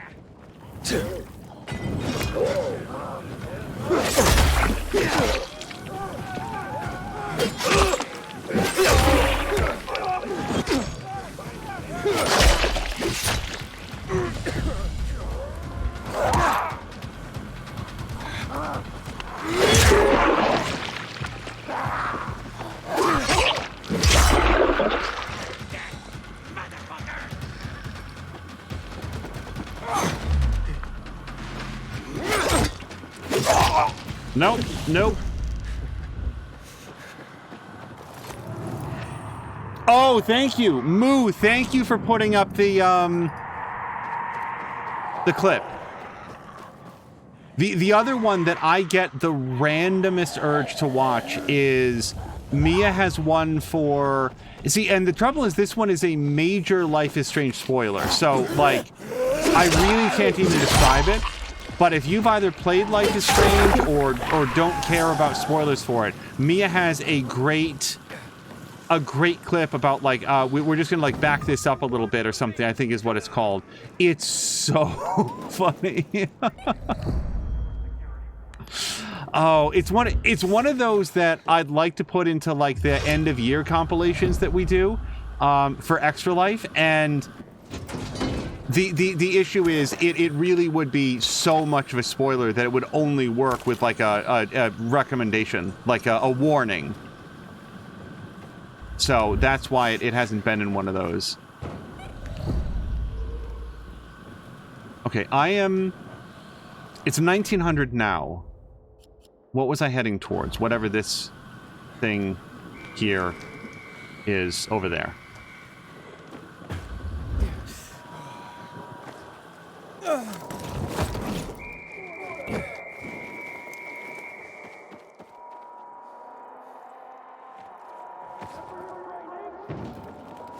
I bet that from here I can just scope it out. It's another military convoy. What I can't do is this in 20 minutes. So let's head instead to something that we do at night. I would love to get some more vaccine lab things. So I want to head over here. We're going to track this and then go here as quickly as we can. Provided that I can get over there.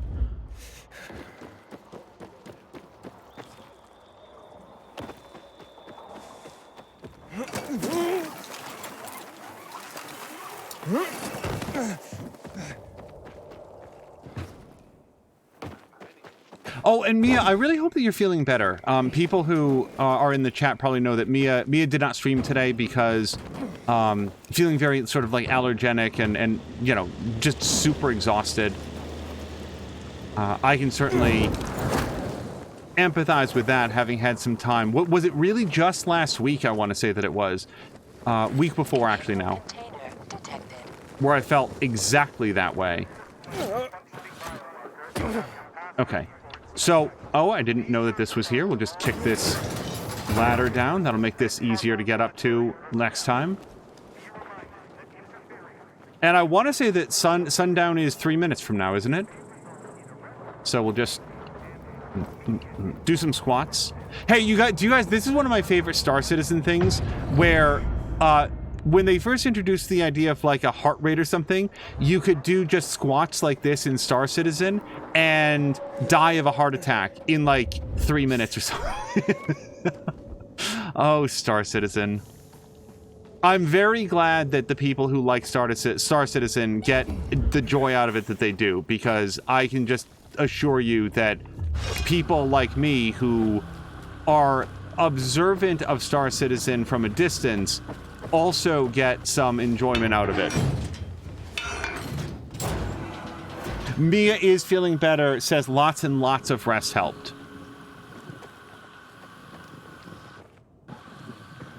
So we have like end of year and holidays and stuff. We need to make sure that Mia gets some Strufely this year.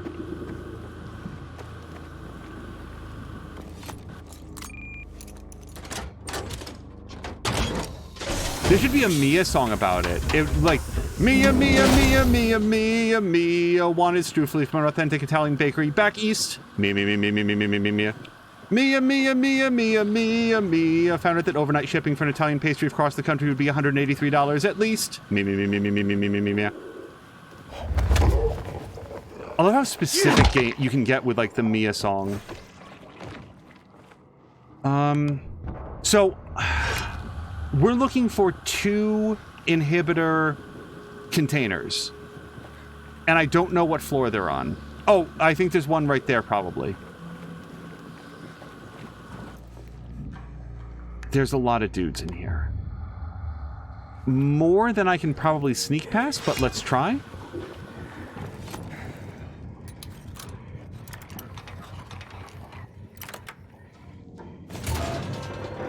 Okay.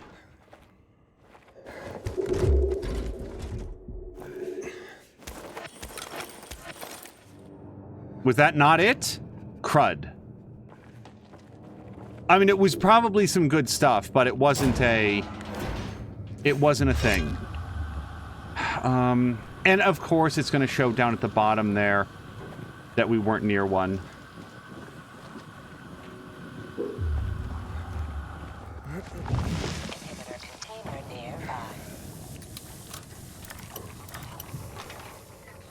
Go.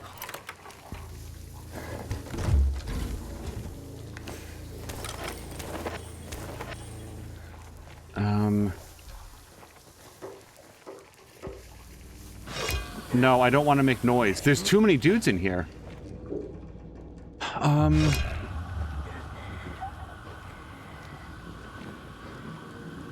Okay, at least this person we can take down.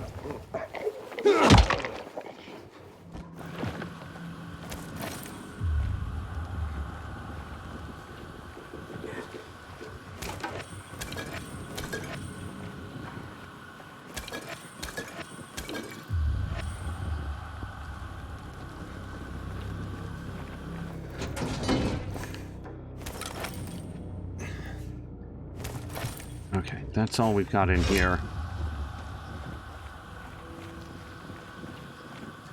So I'm going to say if the closest I can get to this inhibitor container is 17 meters, it's clearly not on this floor.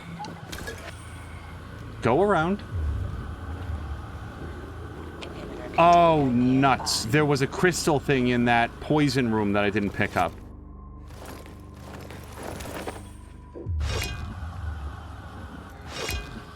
Moo needs to work. Moo, thank you very much for hanging out. I'm very glad to provide some background chatter. We won't talk about Gollum anymore. I'll be very interested to see that playthrough.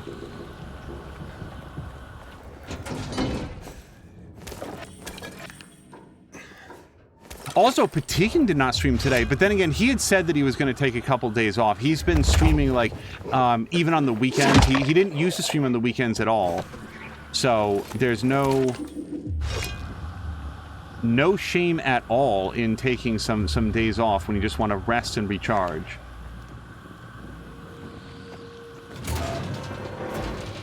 Okay, so this is down, but I want to say that we haven't yet opened up that fast travel point.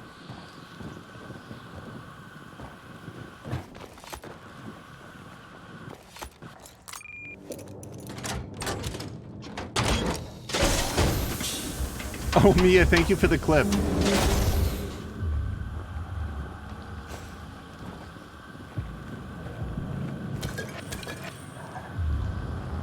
Sorry, it's very. I'm much quieter in here because this is the part of the game that I like the most, where we're on a clock, we are surrounded by threats. The threats are going to get worse, and we're in here. There's a risk reward, and the reward is absolutely worth the time that we're putting into it. It's just a matter of getting to it. Locked from inside.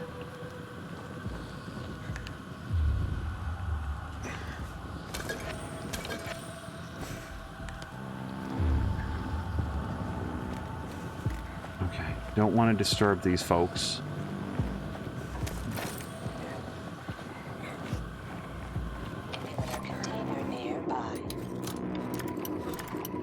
I feel like my newfound commitment to, like, not murdering every single zombie as we go by is working well. Okay, this was crystal dust. Where's the inhibitor container?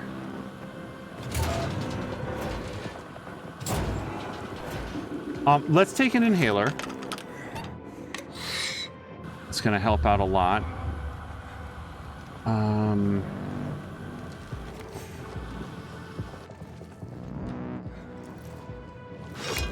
I'm incredibly close to an inhibitor container. Like, no, I'm getting further away from one, though.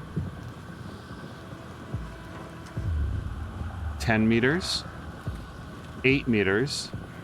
I don't want to wake that person up.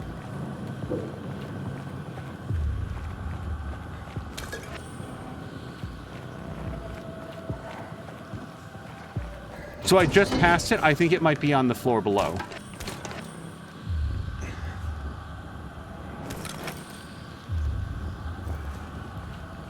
Where was it? 8 meters. It is directly below me. Okay, so let's focus on going down.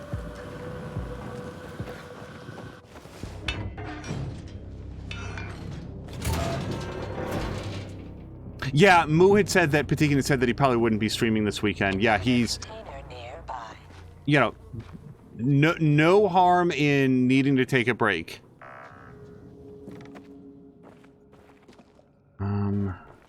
We cannot go lower than this here. So our goal now is to get to the other side of this. Hi, go up there. Nope, it's fine. You go right on back to sleep.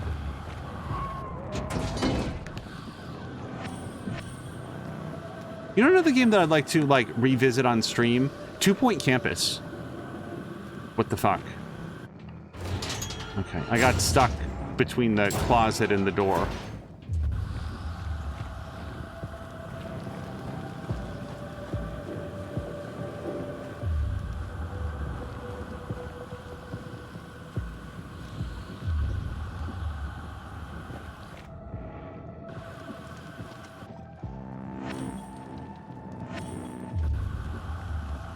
Okay. So let's open this up, and I think even on subsequent nights, if we come back here, now that we've got the stairwell completely open, it'll be much easier to get around down to this floor. But what we need to do now is get the rest of the way down here, and at least one of the inhibitor containers is here. Moo, 1 prize is for... Oh, by the way, Moo. I really love the story when you were wearing your me emote shirt and somebody said, you need more emotes, and like gave you all the Lego stickers. That's so awesome.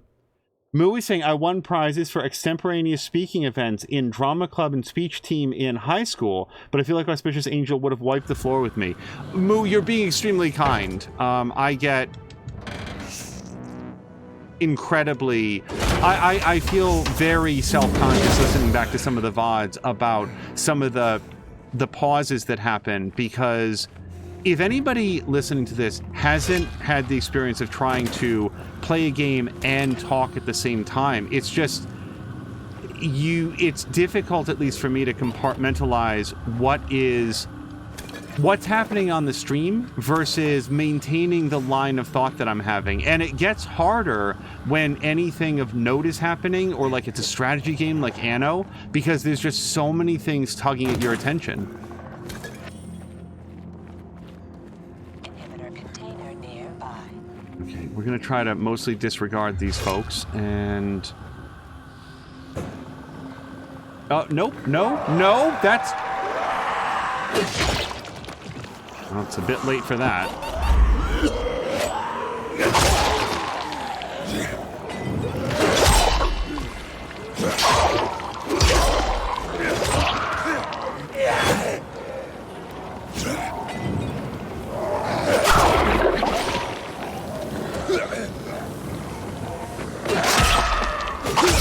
Also, my immunity is super low.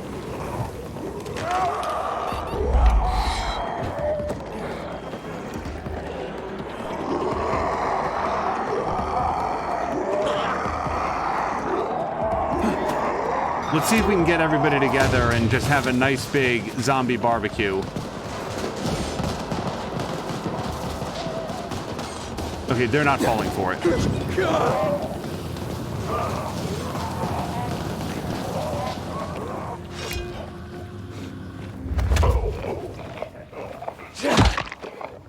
Mia also loved the Lego story, and Moo was saying, I got home and Biggest Bug's 4 friends were like, oh, how cool about the sticker sheets. So I got to be the cool mom by giving them each a sheet, all thanks to Mia merch. That's so awesome, Moo.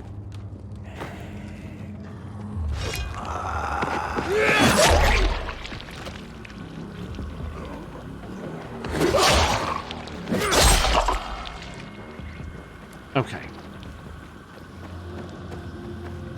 Yep, was not expecting a howler to be down here, but that's why we carry some extra Molotovs.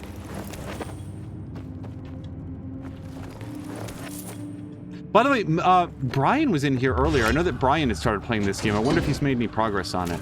I really hope Brian's doing well. I feel like Brian works a ton. He's extremely generous when he comes in. I just hope that he's having a good time. Same with Azaric. It's easy to not forget, but to feel like you're not able to pay enough attention to the fact that everybody that stops by has their own life that's happening. The things that they're looking forward to, the things they're disappointed by, the struggles that they're having, and you know, an internet stream isn't a great place to get, you know, a lot of help with issues, but it can, I hope, be helpful to know that people do care and they're interested in your well-being. Okay. Oh, well, this is cool. Just recharging my immunity. But this is out, and I don't want out. We are going to open this, but I don't want to leave because there's at least one more key, inhibitor that we haven't interacted with yet. Okay, so this is... I'm just double-checking here. I want to say that we've got one more. And it's 3 a.m., so we should be able to find it as long as we don't dawdle.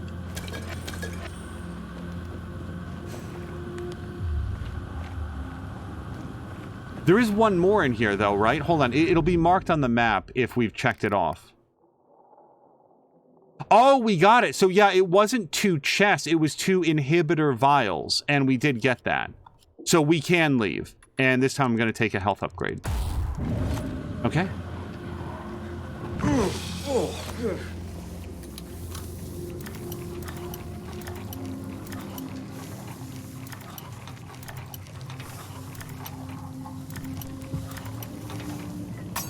Nuts.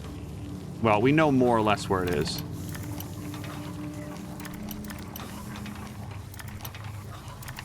Wow. Okay.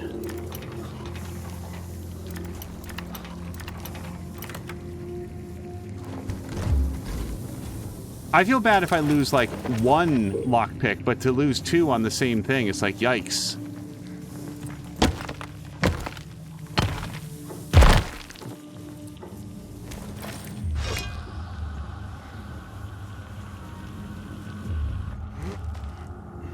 I also like to think, by the way, and maybe this is just me, like, wishing real hard, but I like to think that for folks like, you know, Littlest Bug, Biggest Bug, Luca, when Luca stops by, Ricardinho already had this well figured out, but generally speaking for, like, you know, people who are of high school age, getting into college age, all that, that they stop by channels like mine, like Mia's, like Moo's and Patikins and Samalanders, and they're like, oh, you can have a really fun time playing games and streaming and not just be like a huge tool bag about it.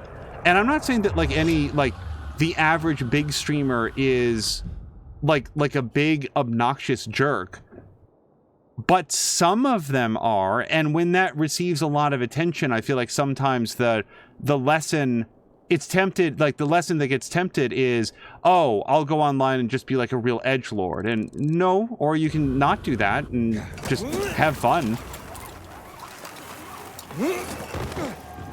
Okay. Oh, hold on. There's something over this direction.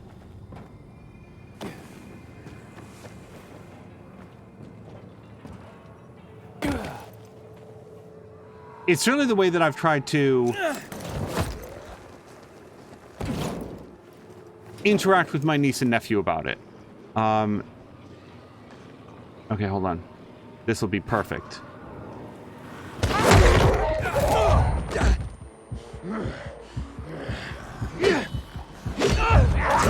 Fudge. Okay, this guy is tougher than I thought he was gonna be. I kicked him, and I took all the damage. And then I went to, like, hit him.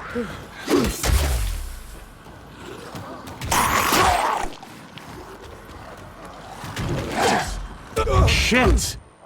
So, I feel like I need to hit him in that glowy part on his back, and that's hard when I've sacrificed 90% of my health to just being an idiot. Hold on.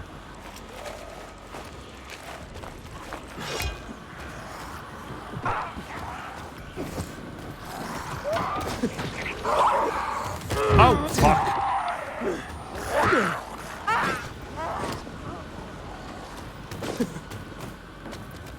Yeah, I need him to, like, face crash into something. There we go.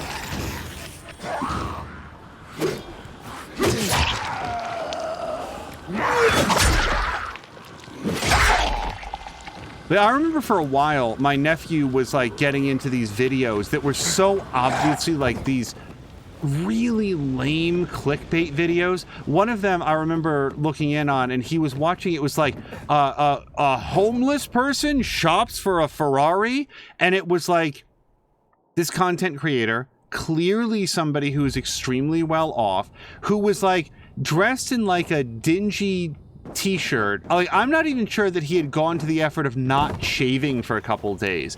He's just sort of like wearing some like dirty jeans and a dingy t-shirt, and he walks in, and the video is of him having this completely unremarkable conversation with somebody who, you know, is allegedly working at a car dealership.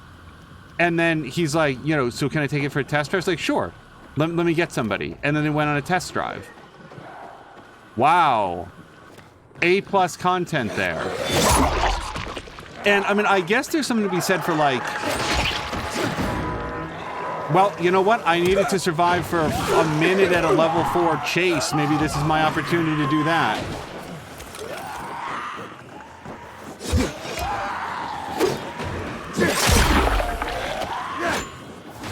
I don't know what's happening.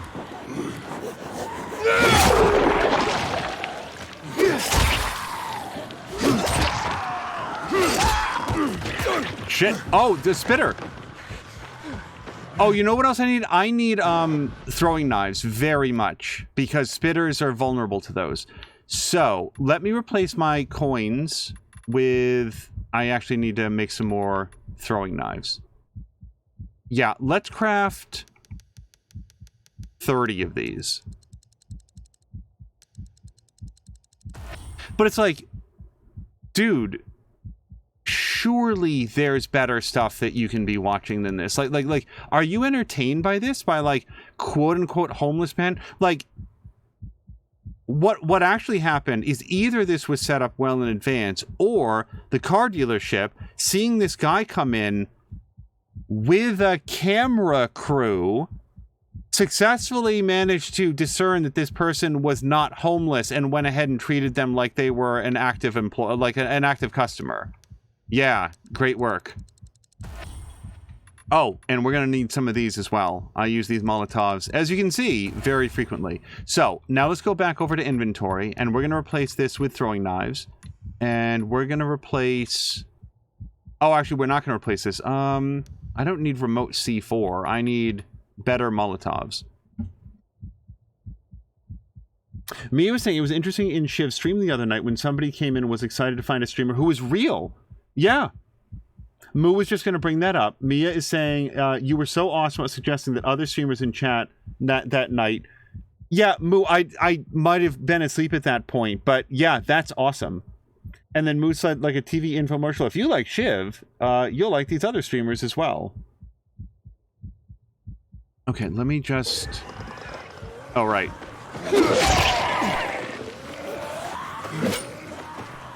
So, one thing that I don't want to be on a level 4 chase is on the ground.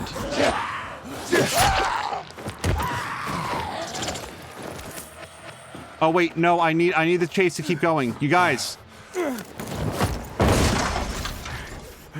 Everybody, I'm still here.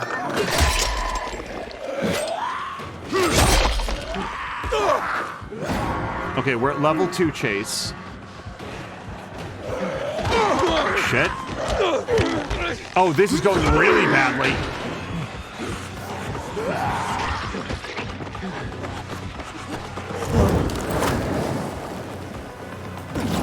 Okay, I need to take some medicine, so hold on one second.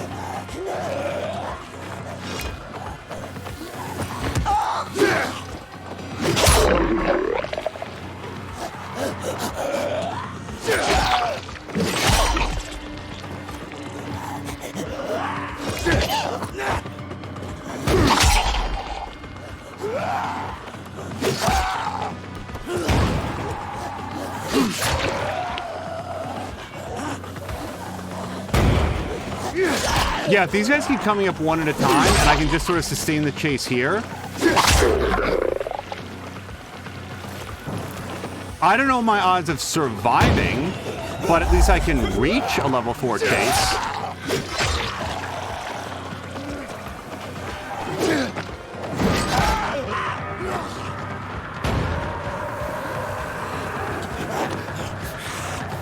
Oh shit! No, don't!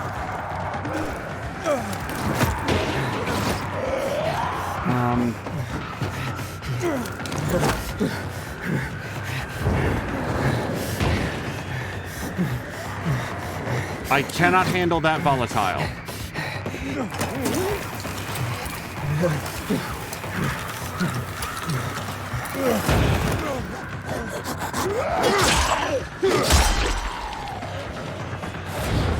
Okay, so A, I cannot handle the guy that's climbing out right now. B, I would like to have a better weapon. So I do have an artifact two-handed axe. That's cool. Oh, and it's actually, yeah, can I just equip this directly? Okay, I've got it equipped now. Oh, chase ended! I mean, I guess it's good that I survived. Oh, the sun came up. That's why I survived.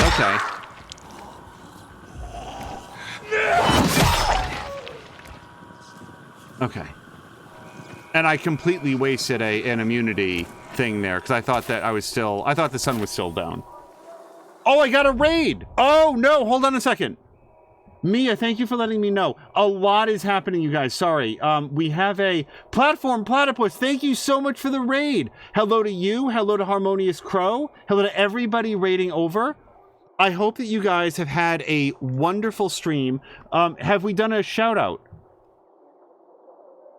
Mia, can we do a shout out for Platform Platypus if we haven't already? Sorry, I'm still scrolling by. Yes, we did. Observer, System Redux. So there's Observer and there's Observation, and I get those two confused. Mia, which of them did you play?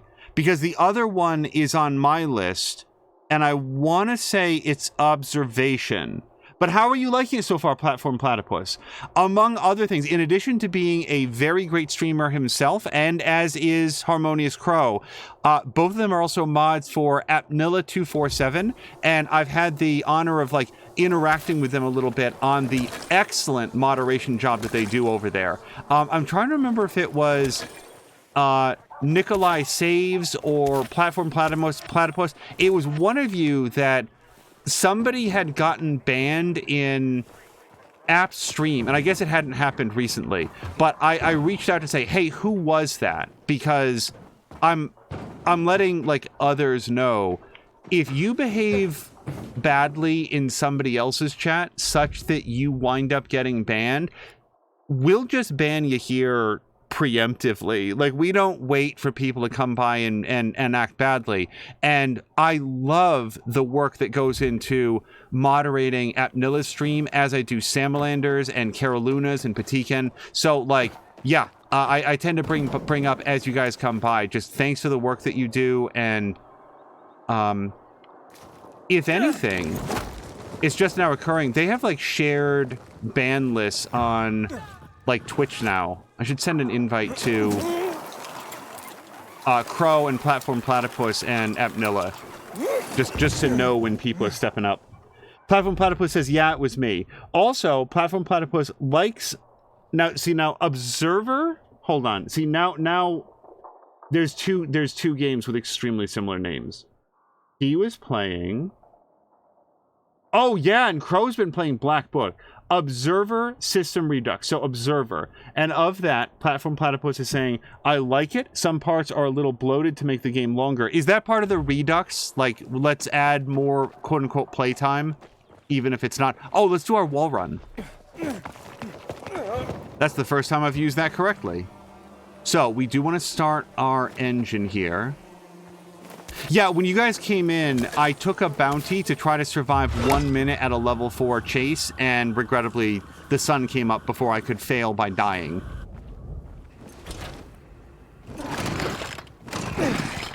Mia also did not know there was a Redux version of Observer. And then was asking Platform Platypus if he'd ever played the original. Mia, is that the Mia Dance Party one? Was that the game that spawned the now we're gonna have a dance party? I will share this with you guys. When I'm playing Heroes of the Storm. Wow, that took a second. When I'm playing Heroes of the Storm and I get like the level 16 ability for my character that's going to be really good, I will put into chat, now we're going to have a dance party. And like the people in the game, they don't know that clip of Mia's, but it's the first thing that comes to mind just because Mia's having such a good time. Oh, by the way, I should at some point intro this game, which is... Is this a thing? Apparently.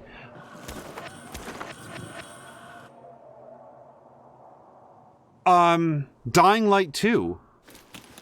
Yeah, that completely came out of me. Platform Platypus is saying Observer is a sci-fi story game with Rutger Hauer. And that's the one that he's thinking about. Okay, yes. Yeah, so I think the one that's on my list is Observation, which I think that one is less horror and more narrative, but it's also the sort of game that, like, Crow, based on her love of... Hold on. Deliver Us the Moon and Deliver Us Mars might know more about. So this one was done. Yeah, so I can undo that. But yeah, so if anybody's not familiar, having rated over, this is Dying Light 2, Stay Human. Oh, and there's actually a quest that we can pick up. Bird watching. Yeah, let's do it. I think it's back this way.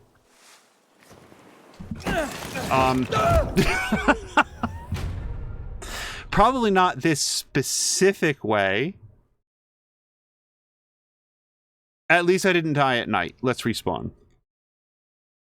The reason I don't want to die at night is because when you're out and about at night, you get a lot of bonus experience, and that bonus experience is lost in total. Not your regular experience, but just the bonus experience if you die in the middle of the night.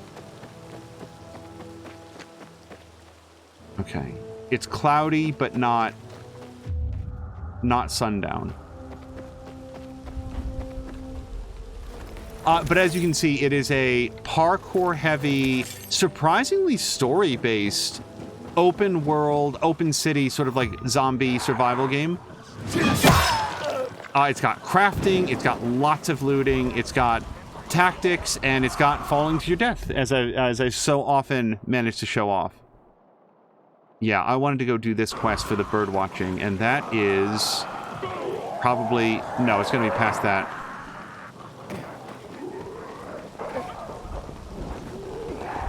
But yeah, Platform Platypus, I hope that you had a great stream. If people were to shorten it, do most people go with Platform or Platypus? I'm at this moment struggling to remember if I've heard App refer to you by one or the other.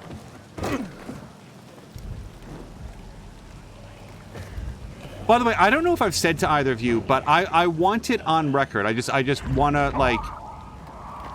say that this is my strong prediction. AppNilla will have reached Twitch partner by the end of 2023. I would put maybe not an exorbitant sum of money on it, but I suspect that he is well on his way. What are you doing? A few days ago, I thought I saw a bird of prey in the sky. It was bigger than a kestrel, more like a sparrowhawk. It's been bothering me. After all, nothing lives here. At least nothing should. So many chemicals here, can't even find rats. That's true. So I dug up my old bird call tapes, and I'm trying to lure it back. And how's that going? Poorly. Either I hallucinated, or it's playing hard to get. Maybe you're not speaking its language. I am! Sparrowhawks are hardwired to respond to the call of another male encroaching on his territory. How do you know so much about this? I'm a bird watcher. Or at least I was, back when there were more birds alive than just crows. So, what, you spied on birds? Watch them. I mean, maybe there is a bit of voyeurism in it. Birds are fascinating. What are you gonna do? I could try one more trick, but I can't do it alone. I'd like to play the calls from a very high place, without anyone around, even myself. Do you have any particular very high place in mind? The radio tower. This may sound crazy, but if you could do this, it might draw him out, and I could observe from here with my binoculars. Makes sense. You think so? Can you help me with this? I can't promise anything. Of course. But if you do decide to help, take this tape recorder. It will definitely come in handy. By the way, I'm Adrian. I'm Aiden. I'll get in touch. Adrian. I really like that pronunciation. Yes, let's hold the track. So, by the way, the answer to the question was Platt or Platty. I hope it will answer the call. Or Birds of prey are wary creatures. His Highness Platform Platypus von Gutenberg IV. Exciting, isn't it? Me is going to try to remember that. I would also, like, as long as we're talking about Gutenbergs, I would also submit that to remember Single Santa seeks Mrs. Claus and Meet the Santas, which is there are two movie. I don't think they did a third movie.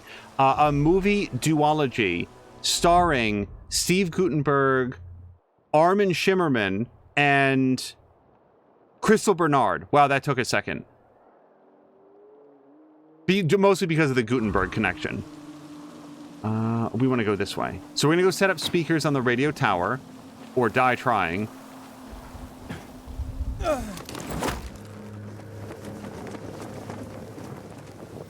Platform Platypus says, oh yeah, my cousin Steve. We don't talk that much since he went all Hollywood. Steve Gutenberg's one of those people where it's just like, I personally wonder what happened, because he was so hot for such a specific period of time, and then he just didn't have work. And is it a Rick Moranis situation where he decided that he wanted to step away and do other stuff, or I'm just curious. But yeah, there's a movie. Oh, is that looks a lot. No, we're slightly, no, that's really it. So we can see that there's some wind above me, which is a phrase that you would only hear in a video game conversation. See the wind. That in The Happening. If you watch The Happening, you also talk a lot about seeing the wind there. Although I would just say, based on the way that movie's going, like, what's the better alternative to show the wind except to, like, show it blowing on things? The Happening is a bad movie, but I'm not sure it's a bad movie because they show the wind blowing on things. So where do you think we're trying to get to with this updraft when we use it?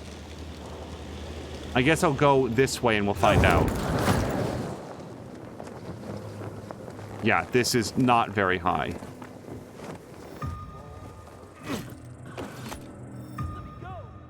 He made a cameo in the show Part Down. Part Down? I've not heard of this. In about 2010. Wasn't he...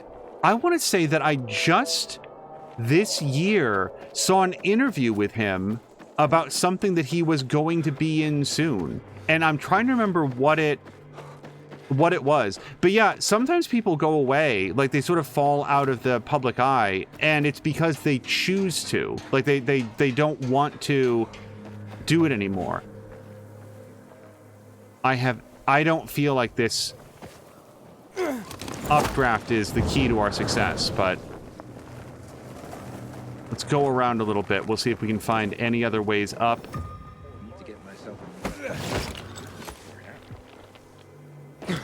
Okay, that's bad. It's broken face now, but I didn't die from it, and now I'm much worse off than I was. He was also on an episode of Community. When he's in things now, is he like... Is he playing a character, or are the other characters like, wow, it's Steve Gutenberg? I remember for a while there was a, let's say, an interesting push to have Steve Guttenberg play 007. Have Steve Guttenberg be the next James Bond. I don't necessarily feel like the people were being super serious about that, but then again, like this mission right here about bird calls. Have you guys heard, and I want to speak extremely clearly here, have you guys heard the absolute garbage bullshit theory that birds don't exist? See, when I say theory, sometimes people say things, or sometimes you'll hear something that is like the dumbest thing that you've ever heard in your life. And you're like, okay, this was so obviously somebody making up the dumbest thing that they could think of. And then somehow now it's been repeated such that it feels like maybe somebody somewhere is starting to believe it. And this is the one that birds don't exist and they're all government drones. The fuck are you talking about? How would you get there? Or like, no, what the fuck? Okay, stop. So, the controls in this game are typically very good, and every once in a while, they do something very strange like that, where I should be able to grab this pole and climb the rest of the way up. Okay. I didn't fall nearly as far as I thought that I did. Okay, the wind is blowing this way, so I think that if I go up here... Yes. I haven't worked out all the magics of the wind, but I do feel like we can get away, get over from here. Fox is saying, Angel, someone made a robot bird. I'm sure the government is going to jump on that at some time. Yeah, maybe at some point in the future, but birds exist. They're real things. They're real creatures. You can see them. In fact, we have a robin's nest just outside one of the windows of our home. I'm just going to try this, you guys. I hope I don't fall. Okay. Good. And done. Well, not done, but we made it here. Activity unavailable. Well, what I need is to get up there. I don't know what activity it's talking about. Okay, I think we go this way.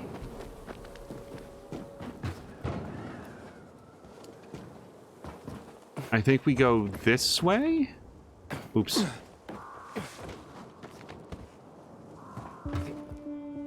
Nope. Okay. I don't want to fall off the roof as I try to figure out how to get slightly higher. Like, that's where we need to get to, and I'm just trying to work out how to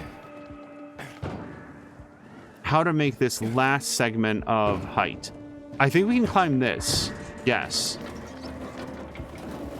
There we go. Okay. Now with our magical video game... Oh, wait. Let me kick down this ladder so it'll be easier to get to from now on.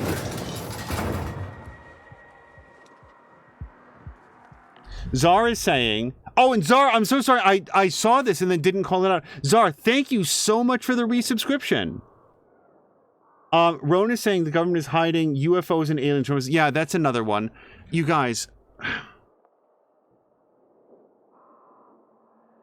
I just feel like when you consider the variety of different people and personnel and personalities that have worked for an organization as large as the government, that information might have come out before now. Like, when you think about all of the high-profile security and intelligence leaks that there have been and verified have been from the United States government and others, that if there were UFOs someplace, we probably would have heard about that. It's not a thing. Also, does anybody think it's just slightly weird that aliens were coming to our planet all the time, right up until the day and date that everybody had smartphones that could take photographs and videos, and then the aliens suddenly lost interest and stopped coming around? Seems a little bit weird.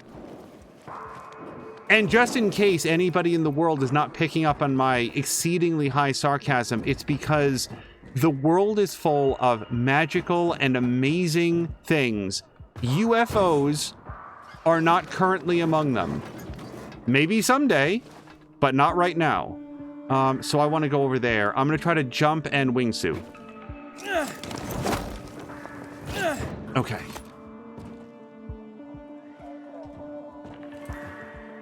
There's a nest here. There are abandoned nests all over the place. But there are eggs in it. That's impossible. What are their colors? White, with dots. Brown dots? That's right. How many are there? 6? 5. Sparrowhawk! Oh, Ethan, I love you! If nature is returning to the city, it means the air is getting cleaner. The amount of chemical particulates in the air is going down. Get away from the nest at once. What about the tape recorder? No self-respecting bird watcher would disturb a nesting bird. Let's hope the young hatch. Yeah, they're probably safe here. I think so. Thank you, Aiden. This is really a great day for me. I'm glad I could help.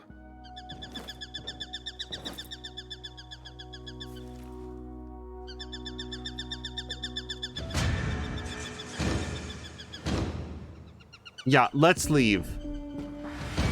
This is like a real world story right now. The Robin's nest that I just mentioned, a neighbor was having some work done, and my producer went out and like was talking with them and saying like, look, there's a nest over there. Can you just make sure not to disturb this tree and stuff? Like, to me, birds are birds, but for people who love birds, it's like, yeah, don't mess them up. I wouldn't say no to improved overall speed and mobility while sneaking. A jump directly from a slide without losing any momentum. That does seem cool. Turn 180 degrees during a jump. And direction as well? Oh. I don't think I'm smart enough to make use of that, though. That seems cool, but... yeah, I don't know about some of these. I'm trying to think of a good one. How about this? Temporarily increase your movement speed. Because a lot of the things that we're doing are races, and I feel like that one will come in a lot of handy. Zara saying the man that made that up said it as a joke, and the stupid people believed it, and he's become a millionaire on a joke. Is that, wait, like, which one? The birds aren't real, or the earth is flat, or, like, which of them? And, like, honestly, I think that when you hear somebody make a patently absurd argument, like, the earth is flat, no, it's not. You can literally look at the world and see that it's not. I feel like more often than not, it's people who think it's funny to waste everybody's time. It's people who realize that they can get attention by making empty, bad faith arguments that ultimately just soak up a lot of attention. Oh, hold on. Because we could probably get this. We're very high up. Where is this specifically? Because usually these are very high up. Hold on. So I think a lot of it is like just people taking the piss, basically. I think that that's a lot of that style of argument. But it's also possible that there are human beings that do believe it. Oh, shit. Okay, well, we're going now.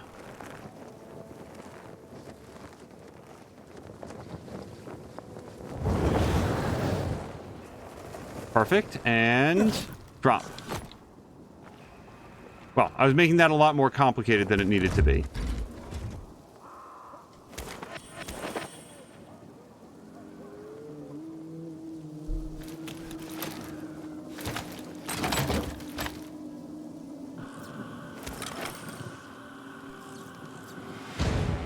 Czar says, one of the ones that I like is the Flat Earth people saying that the edge of the world is guarded by NASA. Who guards it in South America? Wait, sport bow? This is completely new. I did just get a new weapon. Hold on a second. Okay. I don't have any bows other than this. This is a brand new idea. Hold on, B. Hold B to cancel the throw. Okay. Can I hold B to not do that? I can. Okay. So, I haven't done a lot of ranged weapons, but this is the first ranged weapon that I've had that I know of that isn't a knife, in other words. So now I might consider trading in all of my gear for a...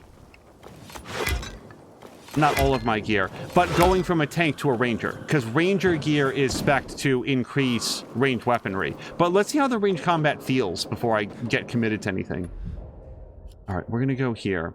And the trouble with, like, repeating these garbage, quote-unquote, beliefs is that the act of talking about them helps to spread them. Even if the talking that you're doing about them is to refute them as ideas. Like the concept that they are ideas. We might be able to skip right to the top of this windmill. Hopefully. Yeah, check this out. Who needs 160 stamina points, I ask you?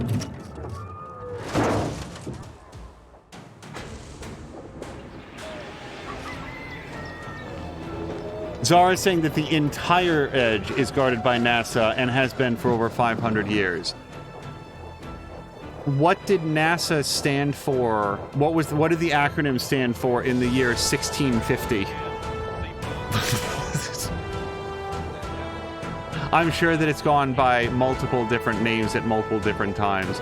There's the other one about somehow people claiming, and again, like, you think it sounds so absurd that surely no human being could possibly believe this, but then actual real-world 5G towers, 5G cell phone towers come under attack because apparently real human beings, for some reason, believe that they cause biological disease to the world. Bacteria and viruses are not spawned or transmitted by cell phone towers. That's not how anything works. Like, what even would be the mechanism? And the thing is, I don't want an answer to these questions because, like, it's just taking up oxygen to discuss them. Sorry, I'm gonna get irritated by, like, some of these topics, so I should be the one to stop talking about them. But oh god. Hold on. I feel like we. Oh. Yeah. No, I think I was trying to get up here at some point and managed to tumble. Also, and I think that we probably, because we sometimes Crow is only able to stop by and hang out for a brief time. She's got, like, life and responsibilities and stuff. I cannot remember if I spoke to her or we interacted in any way about Deliver Us Mars, because I know that she was very interested in that. I think Red Rum Gaming playing that, and I don't remember if Platform Platypus was another one of the people who had played some of, or played and completed Deliver Us Mars, but I would really like to catch up with her. No one is ever expected or required to go back and, like, watch our VODs, but I would want Harmonious Crow to know that the VODs are there, and she had been curious at the time for, like, I had been, like, she was so helpful in playing Deliver Us the Moon, because at one point, like, a game glitch cost me a whole bunch of progress. She was able to, like, get me the rest of the way to recoup all of that lost time. Yeah, I'm still trying to get up there, and I still feel like this is the way to do it. And then, like, we just weren't able to connect around the time of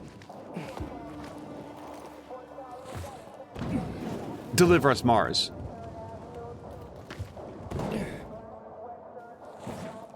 Okay. I'm gonna keep going up. Oh, Crow is saying adulting. He played it, yes, and then was asking Platt if he'd played it. I just keep forgetting to watch. Yeah, the only, without saying any spoilers at all, is this an updraft? I feel like I want to go around. And then up here. With no spoilers attached at all, yes. My experience with Deliver Us Mars was they wanted to up the technical ante by having a lot more, characters there. I feel like we can make it up there from here. Fully animated, motion captured, face captured actors. And at least when I played it, the tech is still in progress for them. And the reason that I wanted to bring it up for you is that I know that I didn't realize at the time that I played it, but okay. Deliver Us the Moon actually was pulled down by the developer. The game came out, and then the developer wasn't happy with its state and removed it from sale and then re-released it with a free upgrade for existing purchasers. The original version was called Deliver Us the Moon Fortuna, and that version got pulled down, and then the version that I played was put up at a later time. Now, I want to say that Deliver Us Mars is in no way in a technical state that would warrant it being pulled down. I was very glad that I got to play it, and I had a lot of things to say about the story and the characters and other stuff, so it was still a very potent story for me. Oh, this is just revisiting up here. I just hadn't activated the hideout. Okay, well, now I've done that. Let's go over here.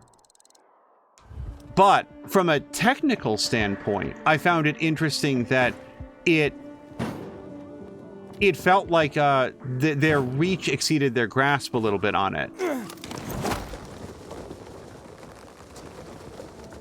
And I just wasn't sure if Red Rum or Platt or anybody else who's played it, like you, Crow, had sort of had that same experience with it. Come on, I know you're out there. What the hell? We having a stroke or something? No, bud. I'm trying to attract birds of prey. What the hell kind of sound are you making? It's the sound of a distressed rabbit. When I was a hunter, I'd make this sound to lure out wolves, lions, eagles. Any predator might fancy a bit of rabbit for dinner. Won't do you much good these days. There aren't many animals left. For now. Do you know why that is? The virus? Indirectly, but animals didn't become infected the way people did, but the virus did disrupt the food chain. Panicked humans, worried about running out of food, killed and ate pretty much everything they could, with no thought to the future. They devastated the populations of the usual game.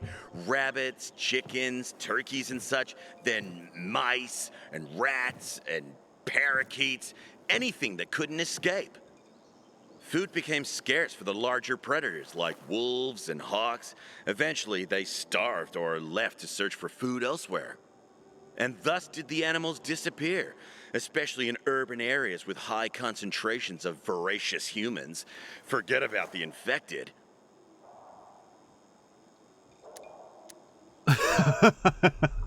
How does screeching like that help? You see, if I manage to attract a bird of prey, it's a sign the food chain might be on the mend. One bird likely means two. A healthy bird means it's feeding. A well-fed bird might signal the return of the rabbits. Rabbits feed wolves and other animals as well, so you see. I do. What kind of help will they need? Mating pairs must be found, be they hawks or rabbits, and they must be bred, like man has done throughout time. There are plenty of men and women who would protect man's future by protecting the animals of this earth. Were I to find a nesting pair of birds or a rabbit with kittens, I would guard them with my life. You sound more like a farmer than a hunter. Oh, I assure you, I'd still hunt. crows, since they're so plentiful, infected for sport, and anyone who tried to fuck with my animals. Here, take this. Hopefully you'll help the animals return as well. Thanks. You really got me thinking. Well, I'm thinking you should leave Crow alone. Wait, completed? Was this the bird call guy?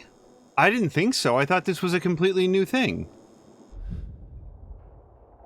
Was it just listen to his spiel? Because that was easy. Okay. Crow is saying, yes, caw caw, thank you. Yeah, and again, with no spoilers attached, like, I had a lot to say about the story of Deliver Us Mars. Like, it was, I don't know how to finish this thought. I enjoyed the story and the acting and the voice acting very, very, very much. I also really like the puzzles. This is something that I talked about at the end of the stream. I didn't dislike the puzzles in Deliver Us the Moon at all. I actually really enjoyed them there. But similar to, like, okay, we want to change the scope of our storytelling. So they, you know, added a lot more character models and a lot more characters, a lot more, like, in-person interactions in Deliver Us Mars. In Deliver Us Mars, they also said, well, we had one style of puzzle for the previous game. For this game, let's invent a different style of puzzle rather than just do a repeat of what we did last time. And I thought they did an excellent job of that.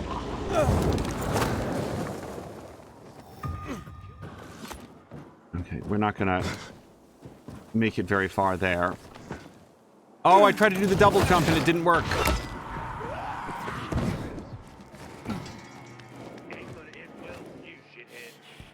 Go.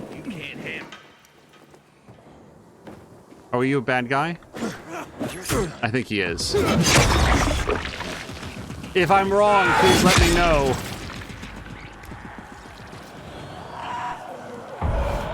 Hey.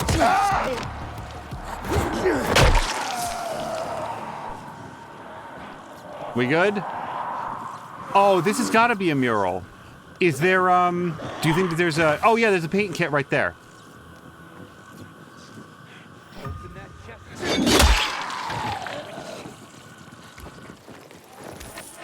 Hold on. Let's, read about monking. Oh, it's Mong King! Look, he's a king. Let me go here. Collectibles. Mong King. It's good to be the king. King of the city. Do it. I am looking at the monkey.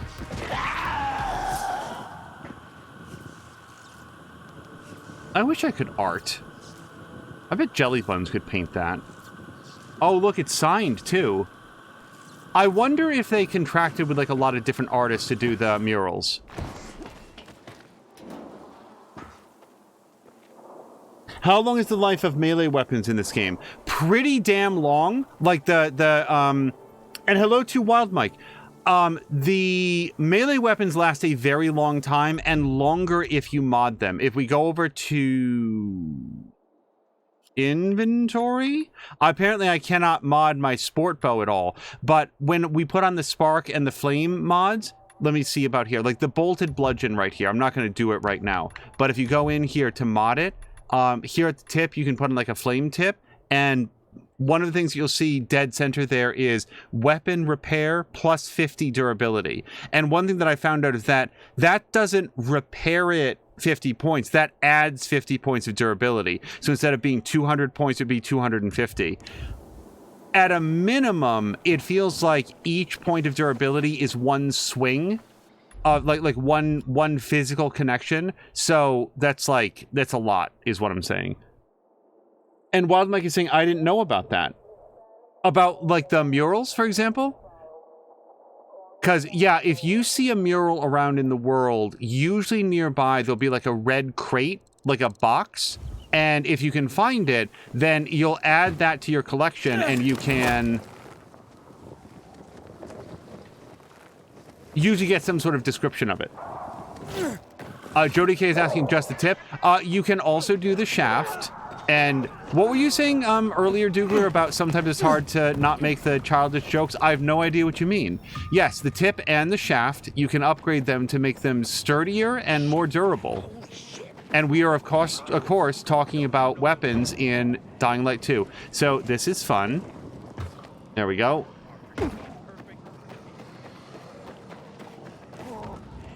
Nope. So I've gotten off track. I want to go, I think, this way. This area of the city, surprising nobody, but just to like call out what we can all see, this area of the city is much, much more vertical than the previous one. Like big, you can't get there from here energy. Oh, I'm not even a little bit close. I went completely the wrong way.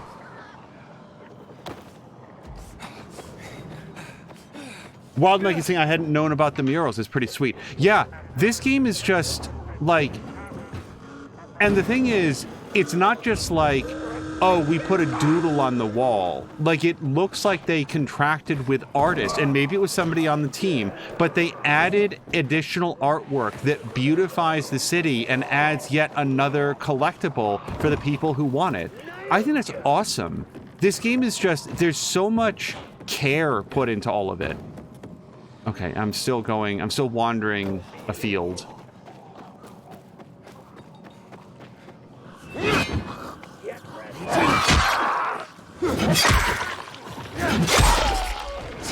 Ow! Oh, I was doing so well.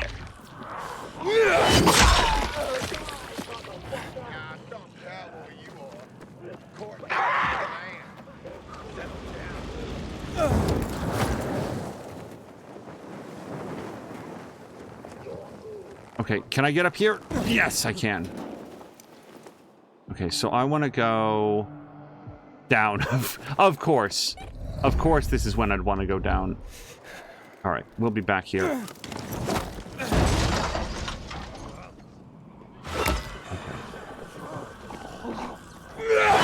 And the other nice thing about the murals is just they're super distinctive. Like, you're gonna notice them as you're going by because you're gonna be like, wow, look at this art.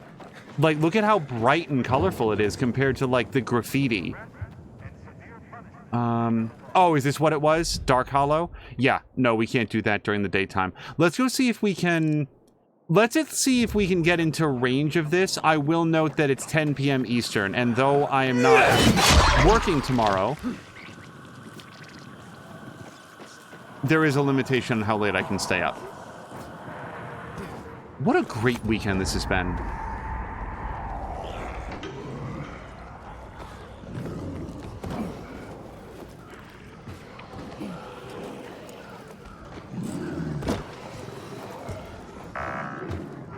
Okay, so I want to go that way. It looks like we can probably climb that orange grating.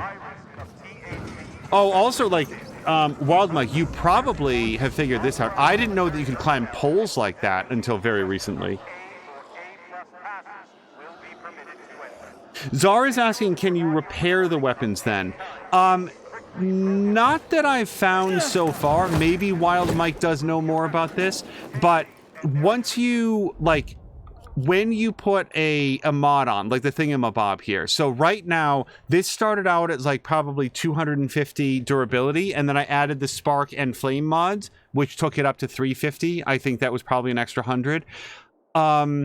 Those are the mods that are on it. I cannot now put on a different mod and repair it again. At least not that I know of, right? Yeah, if you go to say apply, you can't do that. Maybe if you get a higher tier one, although I really don't think that that's possible either. So, as far as I can tell, you can increase the overall durability, but I don't think that you can recover lost durability. And if I'm wrong about that, I may just not have discovered the skill yet.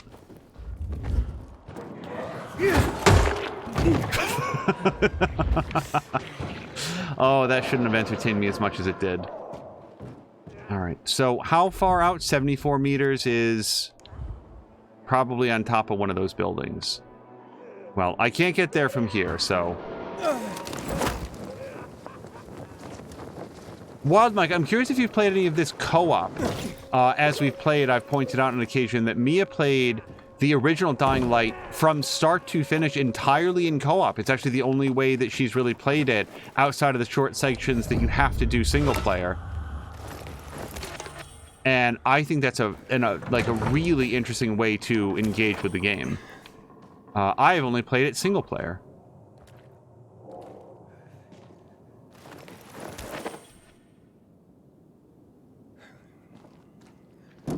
Czar was saying, "Oh, the double kick of the zombie out the door." Yeah, I didn't expect it to be that efficient, but the drop kick is every single time the drop kick connects, it's fun. Okay, sure, I'll go up here.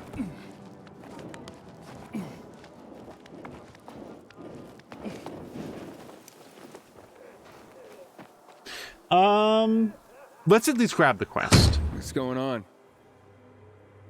Nothing, unfortunately. Electricity's back on in the old transformer room, but can't get it working for me. Think the fuse is blue. This was my chance to bring her back to life. What, come again? My wife, Megan. With the electricity, she will live again. So, you mean to bring your wife back from the dead? She'll be with me again. She'll bring the groceries. We'll cook together and talk long into the night. But how, if she's, well, Oh, how we'll laugh. And watch movies till sunrise. Okay, I give up. Where are the fuses? Downstairs. There are loads of infected. I tried to get it myself, but... I gotcha. I'll do what I can. Give you everything precious that I have left. My Megan is all that matters to me. I'll be waiting in our apartment. It's just below us. Czar is offering a fun fact about the space race. Absolutely, let's hear it. Also, Ronan saying Dying Light in co-op is good fun. Yeah, Mia had a very good time. She played with King Purpose, McMaster, and Chivalry, I believe. That's... Sorry. Oh. It's down here. Restore electricity in the apartment. Okay.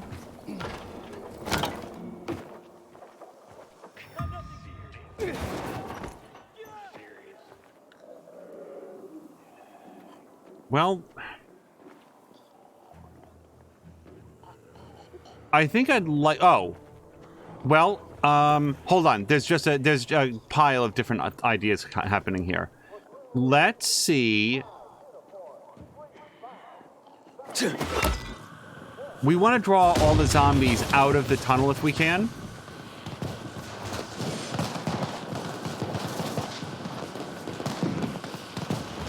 Everybody's having a good time, and now we'll activate the car trap.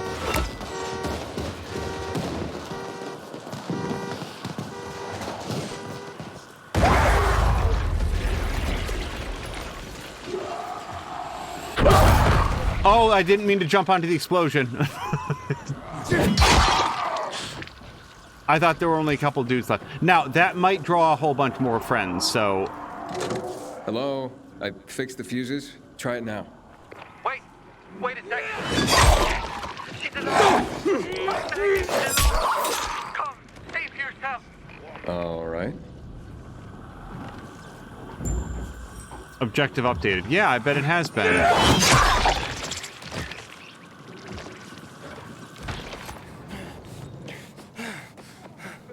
So I'm curious, can we do a wall run to get a little bit of extra height on here? I don't actually know. I think that actually did help. Czar is saying, while the Russians are credited with launching the first man-made object into space, they were only the first to do it intentionally. Who has done it unintentionally? And then Wild Mike is saying, on the second game here, I haven't tried it just yet. Oh, a co-op. But I, as well, enjoyed plenty of hours of co-op on the first game. One of my favorite games of all time. I've been actually thinking, so when I played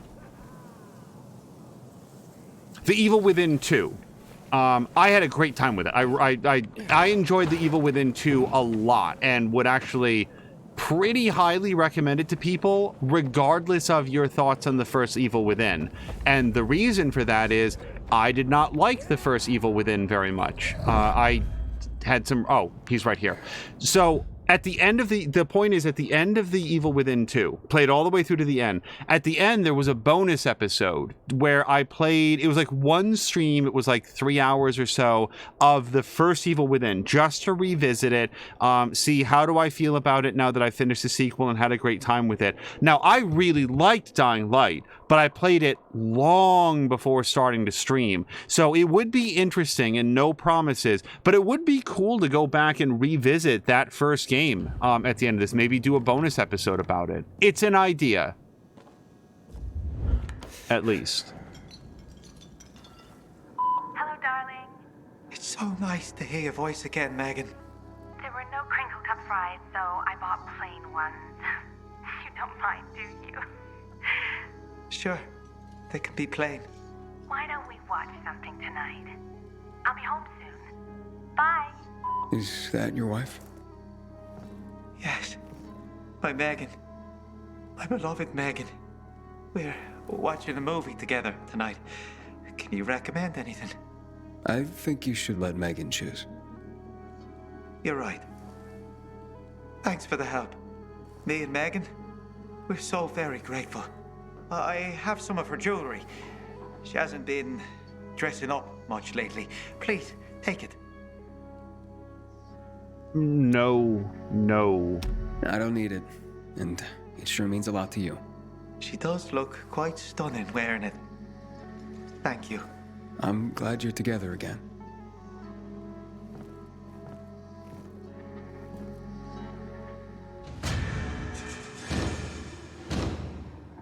Jesus Christ.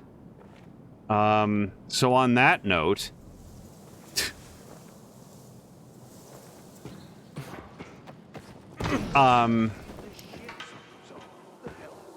Sorry, that was a really heavy thing to go out on, but it is the end of the time that I have to stream, so we're gonna have to have that man and his story be the last part of this episode.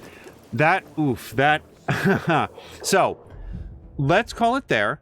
The game auto-saves and will have auto-saved just after that. I think just to help it along, I'm going to make a couple just medicines, because we're always going to need those.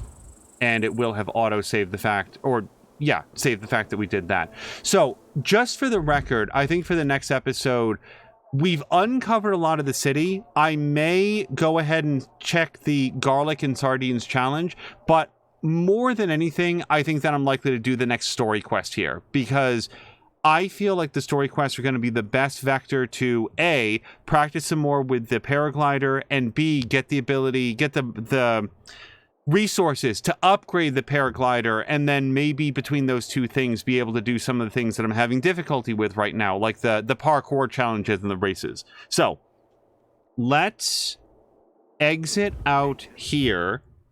Oh, and Jody K is saying, by the way, I don't think I said hello to Jody K. I saw that she had written something, and I don't know that if I had a chance to react to it. Let me just roll back.